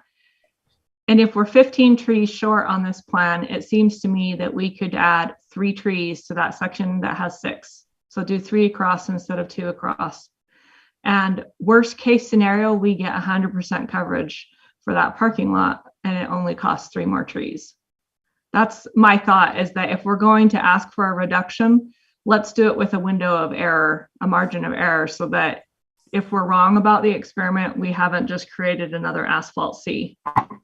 That's just an idea that I have as I look at this. John, how do you feel about what she's suggesting? What I'm hearing is I'm going to use a pointer that maybe we can match that. So these trees right here, to slide them over a bit so that the overlap may occur here in some regard. We added another row of trees here by sliding these over, slide those over, and put another 3 trees in here. What it does to us is it creates a smaller vehicle stall adjacent to those. We used to do diamonds, and what we're now doing is rectilinear with a parking in a sense. And so what it'll end up doing is adding probably 6 more small vehicle type stalls. Is that a big deal? Not necessarily. You know what I mean? And so I think it's a compromise because a lot of people in Utah drive big trucks and some of them have, dual cab kind of things, extended cab and all that. But at the same token, I don't think it's a difficult decision from my perspective, John, if you're okay with the idea. Yeah. I think we can entertain the idea that you've asked, Commissioner Jensen, that the idea that maybe we add a group of 3 more trees by sliding these over. Is that what you're asking, Commissioner? Yeah, I just feel like that sort of gives us a little greater chance of success. And once again, the worst that can happen is you get more shade, which is better overall, and then if the experiment fails to some degree, or it doesn't really give the growth that we're hoping for, we haven't created something that's more difficult to repair once it's asphalted over. I think we understand what you're saying. Yeah. Okay. Commissioner Henry. Yeah, just for clarification, there's the parking lot islands on the ends of the parking rows. Obviously, they're much larger. Are those also going to include some structural soil out into the edges, or is it just those parking diamonds? Right now, we just have the parking diamonds, just because those are a little bit wider. We'll have a little bit more room with them. Okay. But we are discussing, potentially doing those in the future.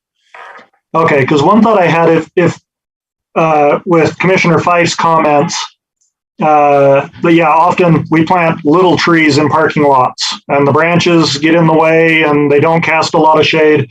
A larger tree, obviously shadows don't cast straight down from the tree. They cast long. So the bigger the tree, the more long shade you're going to get. So bigger trees, but fewer of them, I feel will likely provide similar shade characteristics. But I agree with Commissioner Jensen.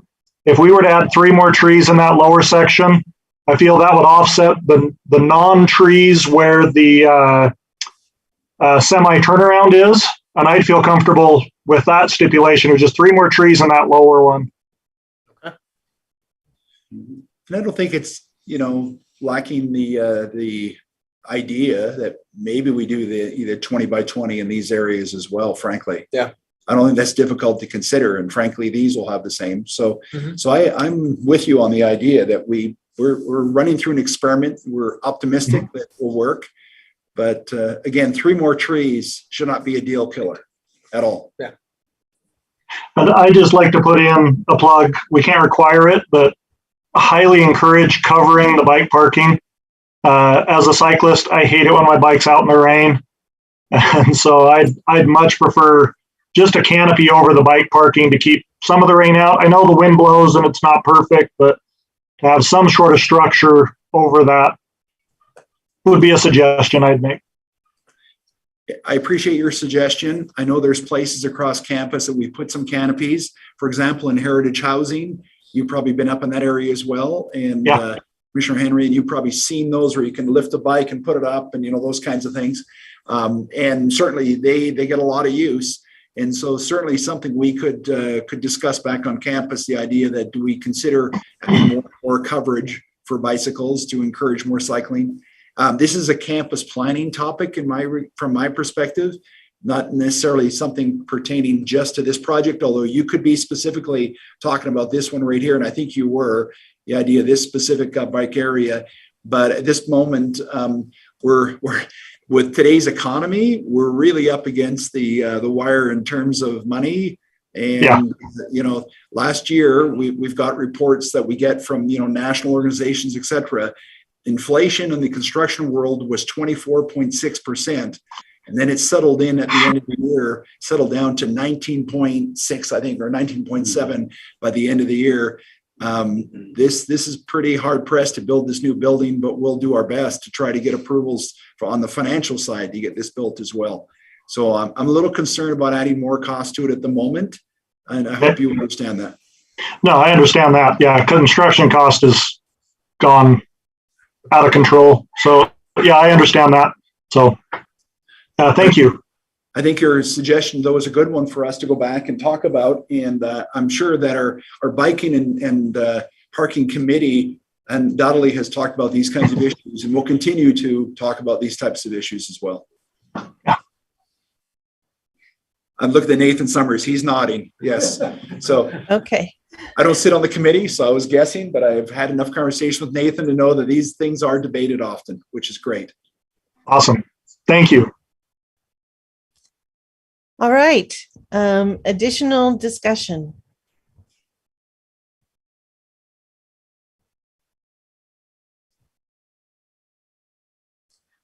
I like the increased parking. I like knowing that the flow to the Museum of Art parking is going to be enhanced. I think that will help a lot for event parking. And so I like the idea of adding more trees as well. So I'm happy with what the direction this is going. Commissioner Henry.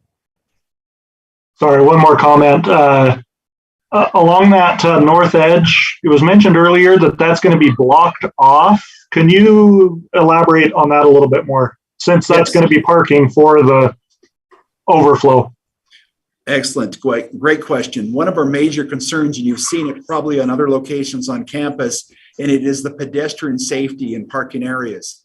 And so, for example, over by just east of the Hinckley Alumni Center, we did some raised platform, crosswalks to make sure that there's a route there that people that are walking through the parking lot have a safe way of getting through. We investigated that here, but it was so costly in terms of parking numbers that we decided instead, especially people come from the Northeast, like Heritage Housing and Wymount Housing, to encourage students to walk this direction and go into campus, or up here to decide, like John said earlier, come down by the law school and then come into campus and come that direction. And the strategy that's in play here is the idea that we put a fence up. Here's recycling here. So this will actually have a solid material, that will match up with the building, meet all the codes related to it. And Aaron's already said we meet all those codes, but this is going to be covered and not covered, surrounded by actual structural materials, brick on it, etc. And this will be protected so people can't walk through from this side. Then we have a fence system like we have elsewhere. By the law school, you'll see the same kind of fencing on the north side of law school, where that hillside exists coming down towards the law school library. But that kind of fencing, we're going to bring all the way up into here. Then we're going to have a gate right here that matches up with that. This will be an electronic gate so that a campus security can control it, open it at appropriate time. And then we'll continue that up and bring it down through the trees and bring it all the way down to where the roadway is, which is right here. It'll come down to here. The idea there is we don't want people jumping the fence and then running through a parking lot. We anticipate, because most of us have probably walked at Walmart and just kind of walk through the parking lot whatever way we want, right? But the idea of keeping students from just meandering all the way through the parking lot this way and perhaps getting injured. We would rather not injure our students. So we've encouraged the students to go this way or to come up this direction and come this way. And of course, that's why we're putting the light in this location as well, for security of pedestrians that are walking through here. In the event for example, a big event in the music building, we can certainly have people that will come here and park. We don't want them to walk back through the gate in the drive aisle where a lot of cars are coming through perhaps. We'd like them to come up, walk their way through here. So this is new sidewalk in here. That's part of the project, and bring people to this location where they can cross, then walk north of the law school, or come down and walk south of the law school, come over to Performance. Does that make sense? Does that answer your question? Dean Adams would like to make a comment. We'll just also the angular throughway. Yes. When you look at the layout of the building, I'm going to go see if I can find the floor plan. Aaron, are you okay with that? Yeah. If I try to grab one of these.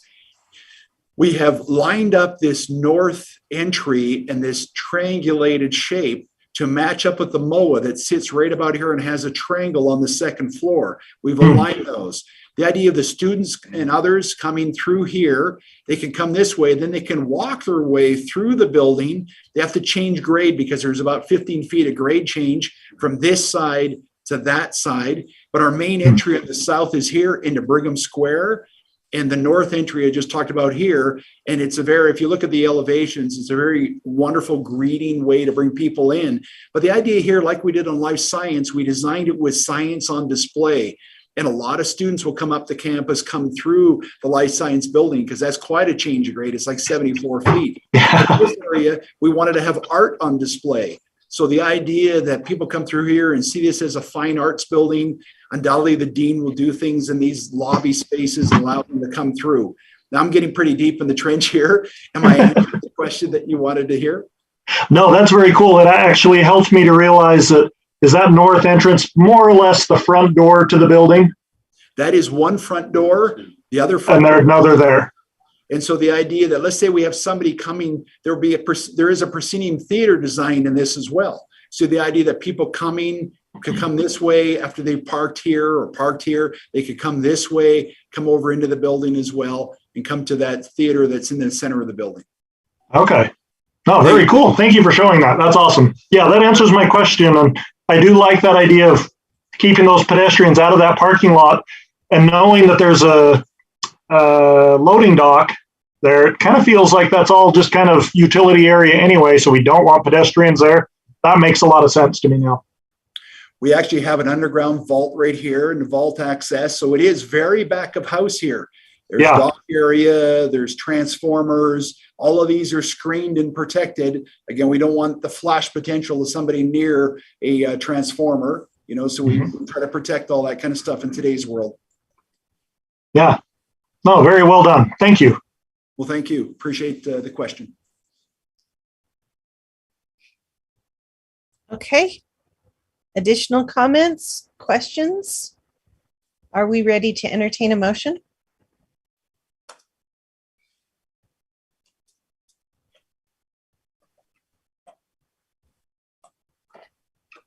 Commissioner Henry, Yeah, I'll go ahead and make a motion. please.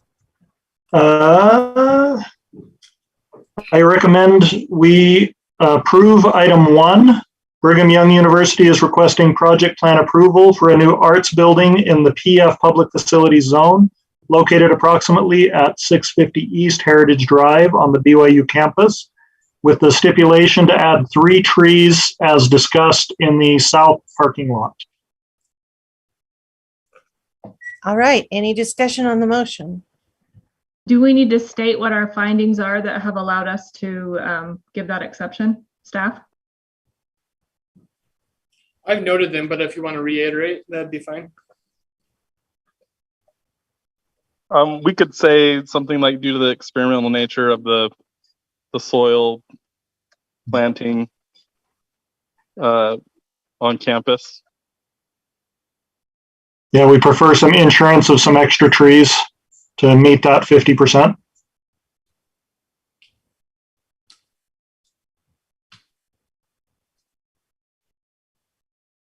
Okay.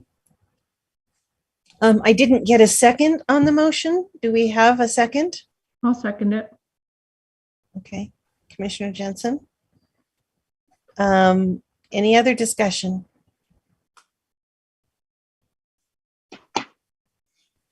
Seeing no hands, I will go ahead and call the roll. Commissioner Henry.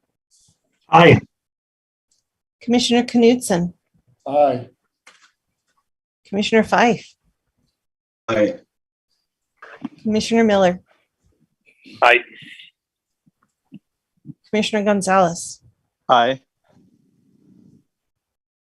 Commissioner Jensen. Aye. Commissioner Jones. Aye. Commissioner Anderson. Aye. And I will also vote aye. So that is a unanimous. And the motion carries. This is an administrative decision, so that is final, as much as final is. We will move on then to item number 4. Development Services Department requests an amendment to the downtown streetscape standards for clarification, adding the description of the sidewalk area for citywide impact. This is a legislative item, so we will be making a recommendation to the municipal council. And Javin Weaver has the staff report.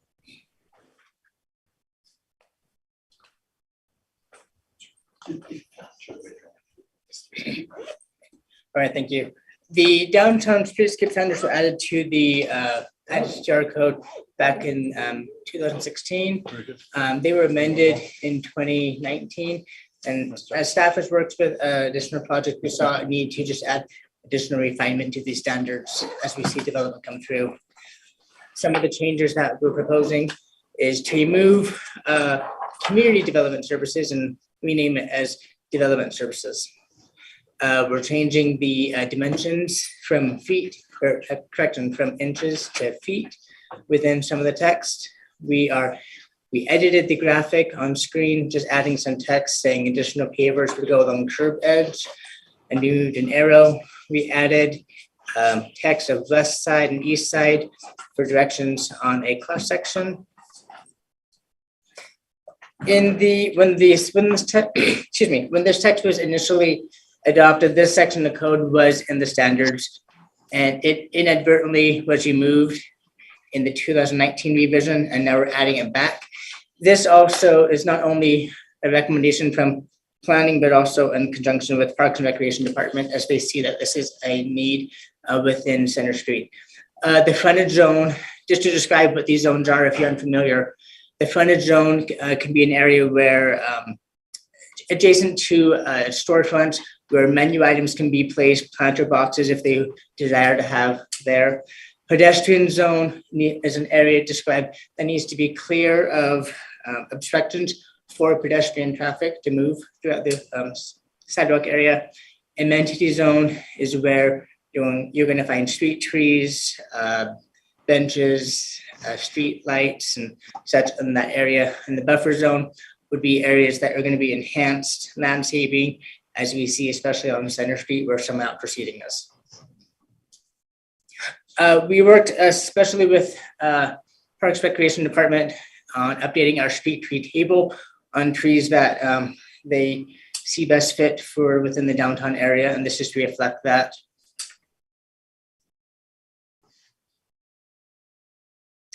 Are there any questions for staff?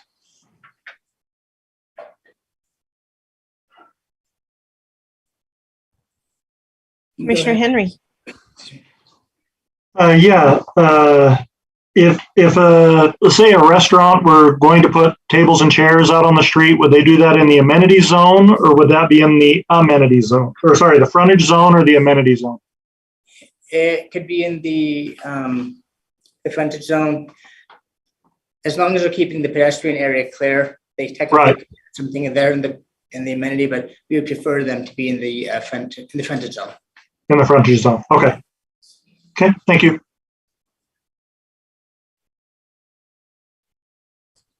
Commissioner Jensen. I think that your attachments are probably just little excerpts from changes that are made, so they're maybe taken out of context from what I'm reading. But on attachment 4, which is page 8 of the staff report, you have the graphic for the brick pavers. From looking at it, it looks like that is, if somebody puts in brick pavers, they would be in the section that has the trees planted in it between the curb and the sidewalk. So between the car area and the pedestrian area. Is there somewhere that it's defined or specified when that treatment would be required or recommended, or is this just a picture? Are you asking when the pavers would be required? Yeah, it may be in the document text that's not shown here. So I just wanted to make sure this wasn't just a lovely picture along with the definitions. Yes, it is within the text of the whole document at whole. This was solely showing how that image and text had changed. But if improvements are to be made, a new construction within the downtown area, within the area defined that would have the streetscape standards, this type of treatment required. Okay, awesome. I just wanted to make sure that was there so that it wasn't just a lovely picture that we didn't know what to do with. The only other thing I had, and maybe this is just crazy talk, page 5, when you talk about the buffer zone, as I was reading the language for it, it just struck me as, do we really want to define these cafe areas as buffer zones to traffic? Because it's like we're saying, those of you who are, we need a place that's safe in between the moving cars and the pedestrian zone. So anything that's in here will be titled buffer zone. But I just was visualizing that that's basically saying anyone who has a little cafe setting out in front of their restaurant or a seating area or something, we're basically putting that as a buffer zone between cars and walking people. That just struck me as a strange way to word it, but I don't know how else to say that's exactly what it is.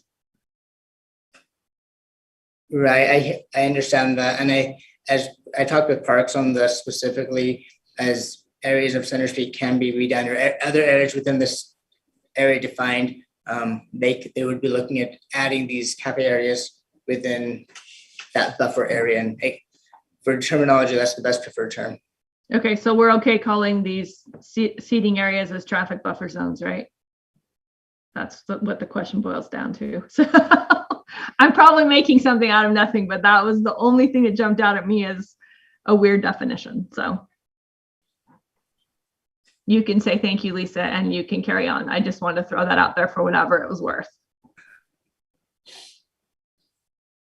Thank you, Lisa. You can carry there on. You go. I was waiting for it. I'm done. Okay. Other comments, questions? Commissioner Henry.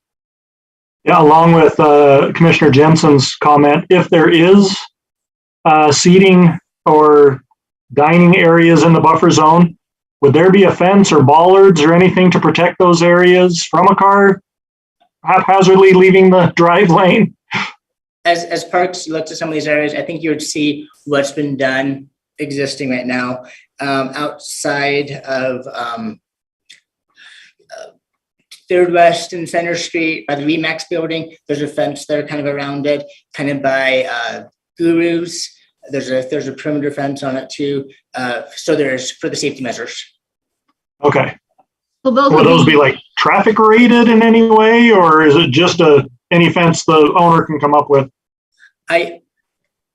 Parks has jurisdiction within along Center Street, so they would be the best ones to answer that question. Okay. So those would be things that would be brought up in a CRC review.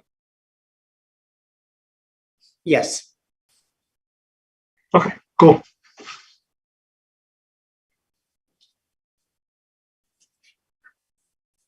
So is there a CRC review if a building changes hands but is not undergoing construction, or it's just, minor renovation?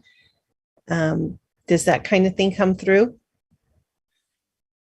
If it's new construction, then it would go through the whole process. If they're doing interior changes, that would just be a building permit, like remodel interior permit. But it would go through a process, but that would not trigger streetscapes to be updated. Okay. All right.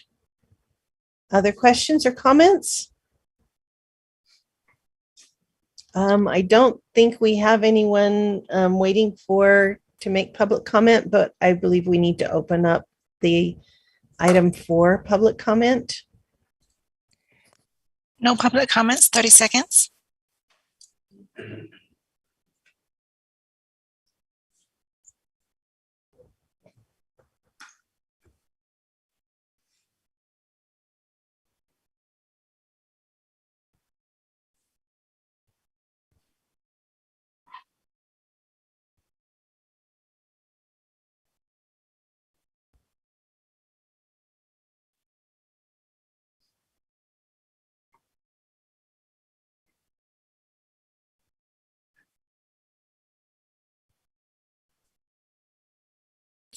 No public comments. Thank you. All right. Further discussion? It seems relatively straightforward to me. Commissioner Anderson.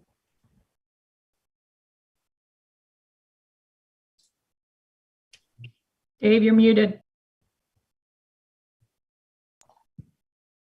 Thank you. You beat me to it.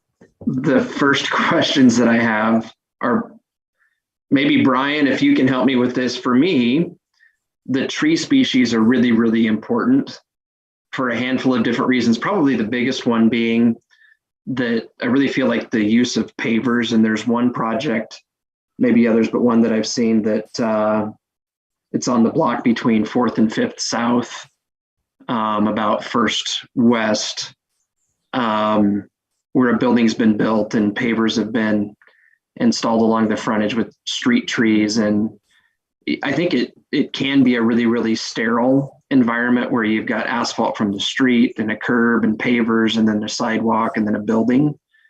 So having trees that have some propensity to thrive in the kind of environment that they're in and to get bigger, for some of the same reasons, I think that this was talked about so much with the previous project, or that, shade was talked about so much with the previous project.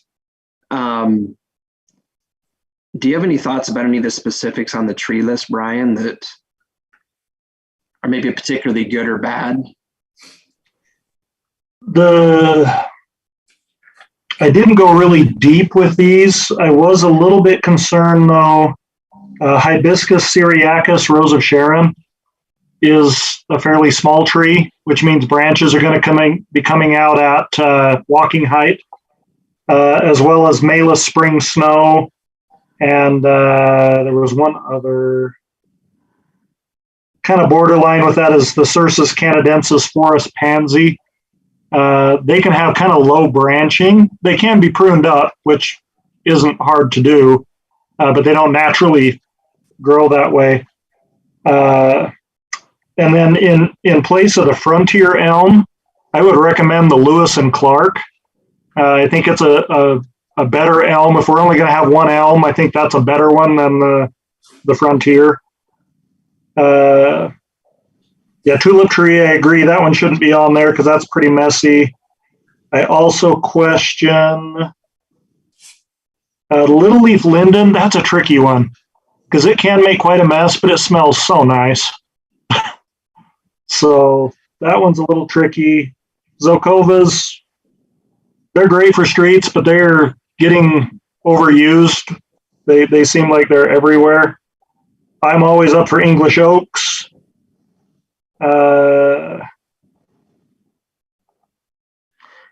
Are any of these, like you said a second ago, like maybe a little bit more of what I would say are ornamental in nature, or would they all have a tendency to get some canopy to them? Yeah, the ornamentals are going to be definitely the hibiscus, the spring snow crab, maybe the ivory silk lilac.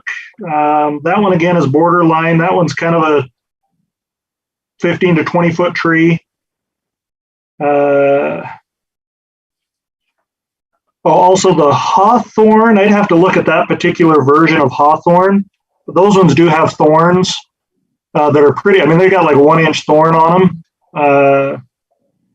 As long as the branches are high enough, people like me, I struggle because I'm so tall that I will catch trees walking down sidewalks, and to catch a hawthorn would be a painful experience. Dave, if I may say one thing. So yeah.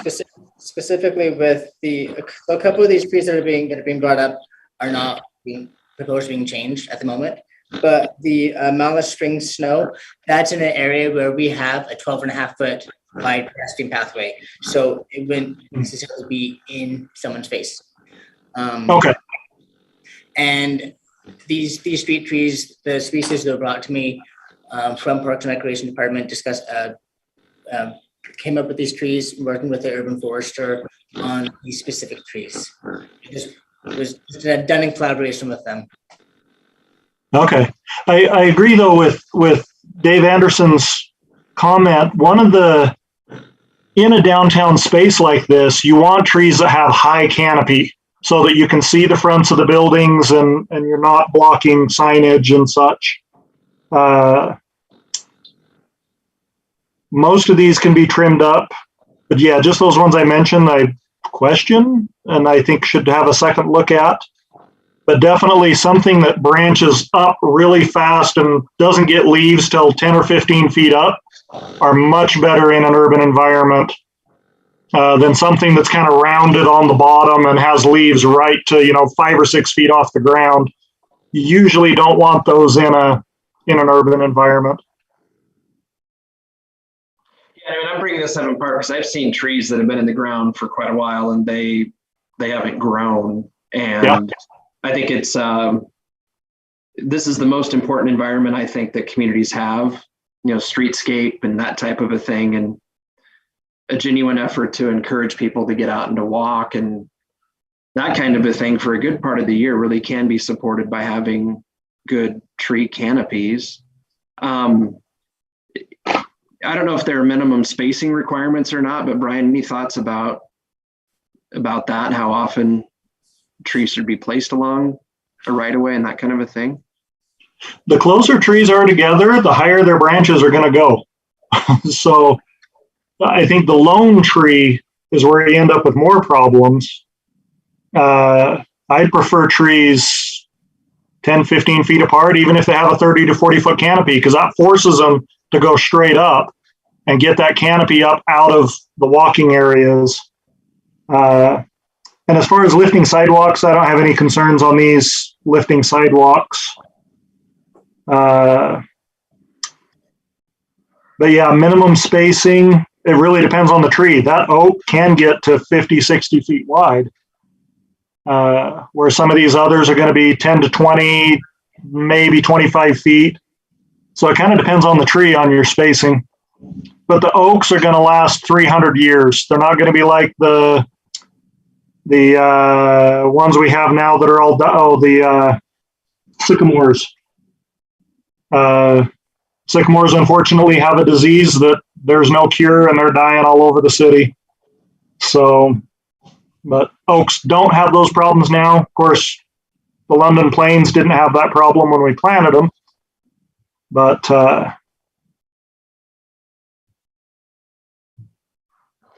I appreciate that. So maybe just some sensitivity in terms of the required spacing based on the type of tree. Mhm.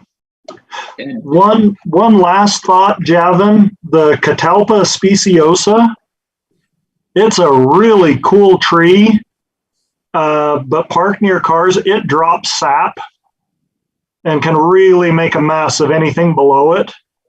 So that street, that's on 500 West, and cars are not allowed to park on 500 West. Okay. Yeah. Yeah, that's the only issue with that one. I had one in my backyard and all my furniture just got coated in gunk and it made a mess, even though it's a beautiful tree. But yeah, that's, I guess, all I have. Maybe for staff, like minimum tree spacing requirements and that kind of a thing.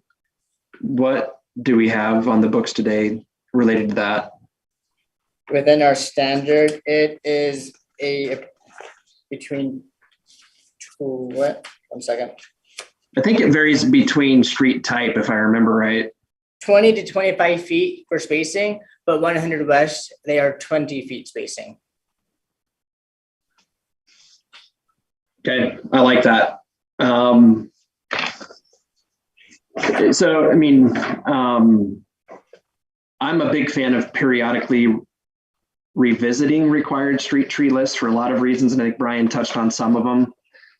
Conditions change, health of certain trees change over time, and that kind of a thing. I hate seeing ornamental trees planted in park strips. So anything that we can do to limit that from happening, I think, is a big step in the right direction. A couple of other thoughts. In the environments that we're talking about relative to the pedestrian zone, for me, a 6-foot park strip is not close to being sufficient. And I think the language ties to that, but I'd much prefer to see 8 feet be the minimum, with the hope that you would maybe get 10 or 12 feet, which I think particularly for a number of the streets that we have downtown is really, really important. And given changes that are happening with new employment opportunities downtown, the idea that there likely will be hundreds and hundreds of more jobs there in the next couple of years than what we have now, if not thousands of additional people down there walking around throughout the day and that type of a thing. I'd love to see us kind of up our game in terms of the minimum requirements for just sidewalk widths. And my other thought has to do with what I said earlier about the pavers, and maybe developing some specific standards for maybe the amenity zone or even the buffer zone to do some other kind of permeable landscaping space, just to soften the overall feel of the area, to get some more things that are alive down there, in the right places where they're not obstructing pedestrian traffic and that kind of a thing, or getting trampled. Those are my comments. Okay, thank you. Commissioner Jensen. This discussion of trees led me to look more closely at this table, and I think this is not a table of here's the trees to choose from. To me, it looks like a list of if you're developing something street side on one of these streets, there might be some things that are specifically required. If you look, there's only actually 4 tree types that are universally allowed on all those streets, and all the rest of them are mostly restricted. So I don't know if that's helpful to those of us that were looking at that. It's actually more of an exclusive list than an inclusive list, just to make sure that there's, and I'm guessing it's so that there's a uniform look to some of these areas that have kind of a theme to them. So I don't know if that's helpful or if I'm just the last one to the party on that, but that's what I figured out. That's all. Thanks. That's a good point. Some of you have been kind of quiet. Any comments? I guess I'm new to this whole tree thing. I have never spent more than 5 minutes thinking about trees and parking. So this is something I'll have to educate myself on. Sorry for being quiet about that. It's all right. It was a big topic a couple of years ago, so some of us are sensitized. I am learning a lot, though, just to make that note. Yeah, it's good. If we don't have more discussion, it might be time for motion.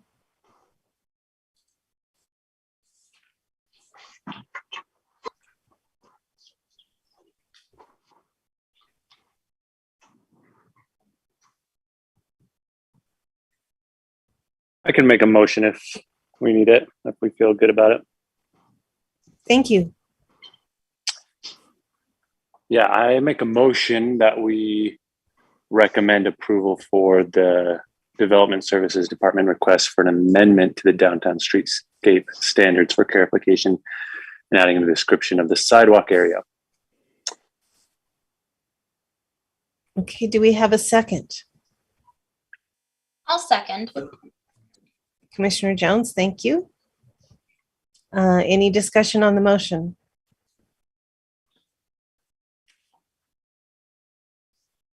All right. Well, then I will go through the list. Commissioner Henry. Aye. Commissioner Knudsen. Aye. Commissioner Fife. Aye. Commissioner Miller. Aye. Commissioner Gonzalez. Aye. Commissioner Jensen. Aye. Commissioner Jones. Aye. Commissioner Anderson. Aye.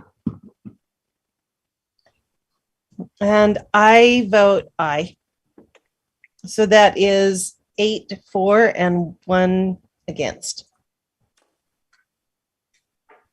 All right.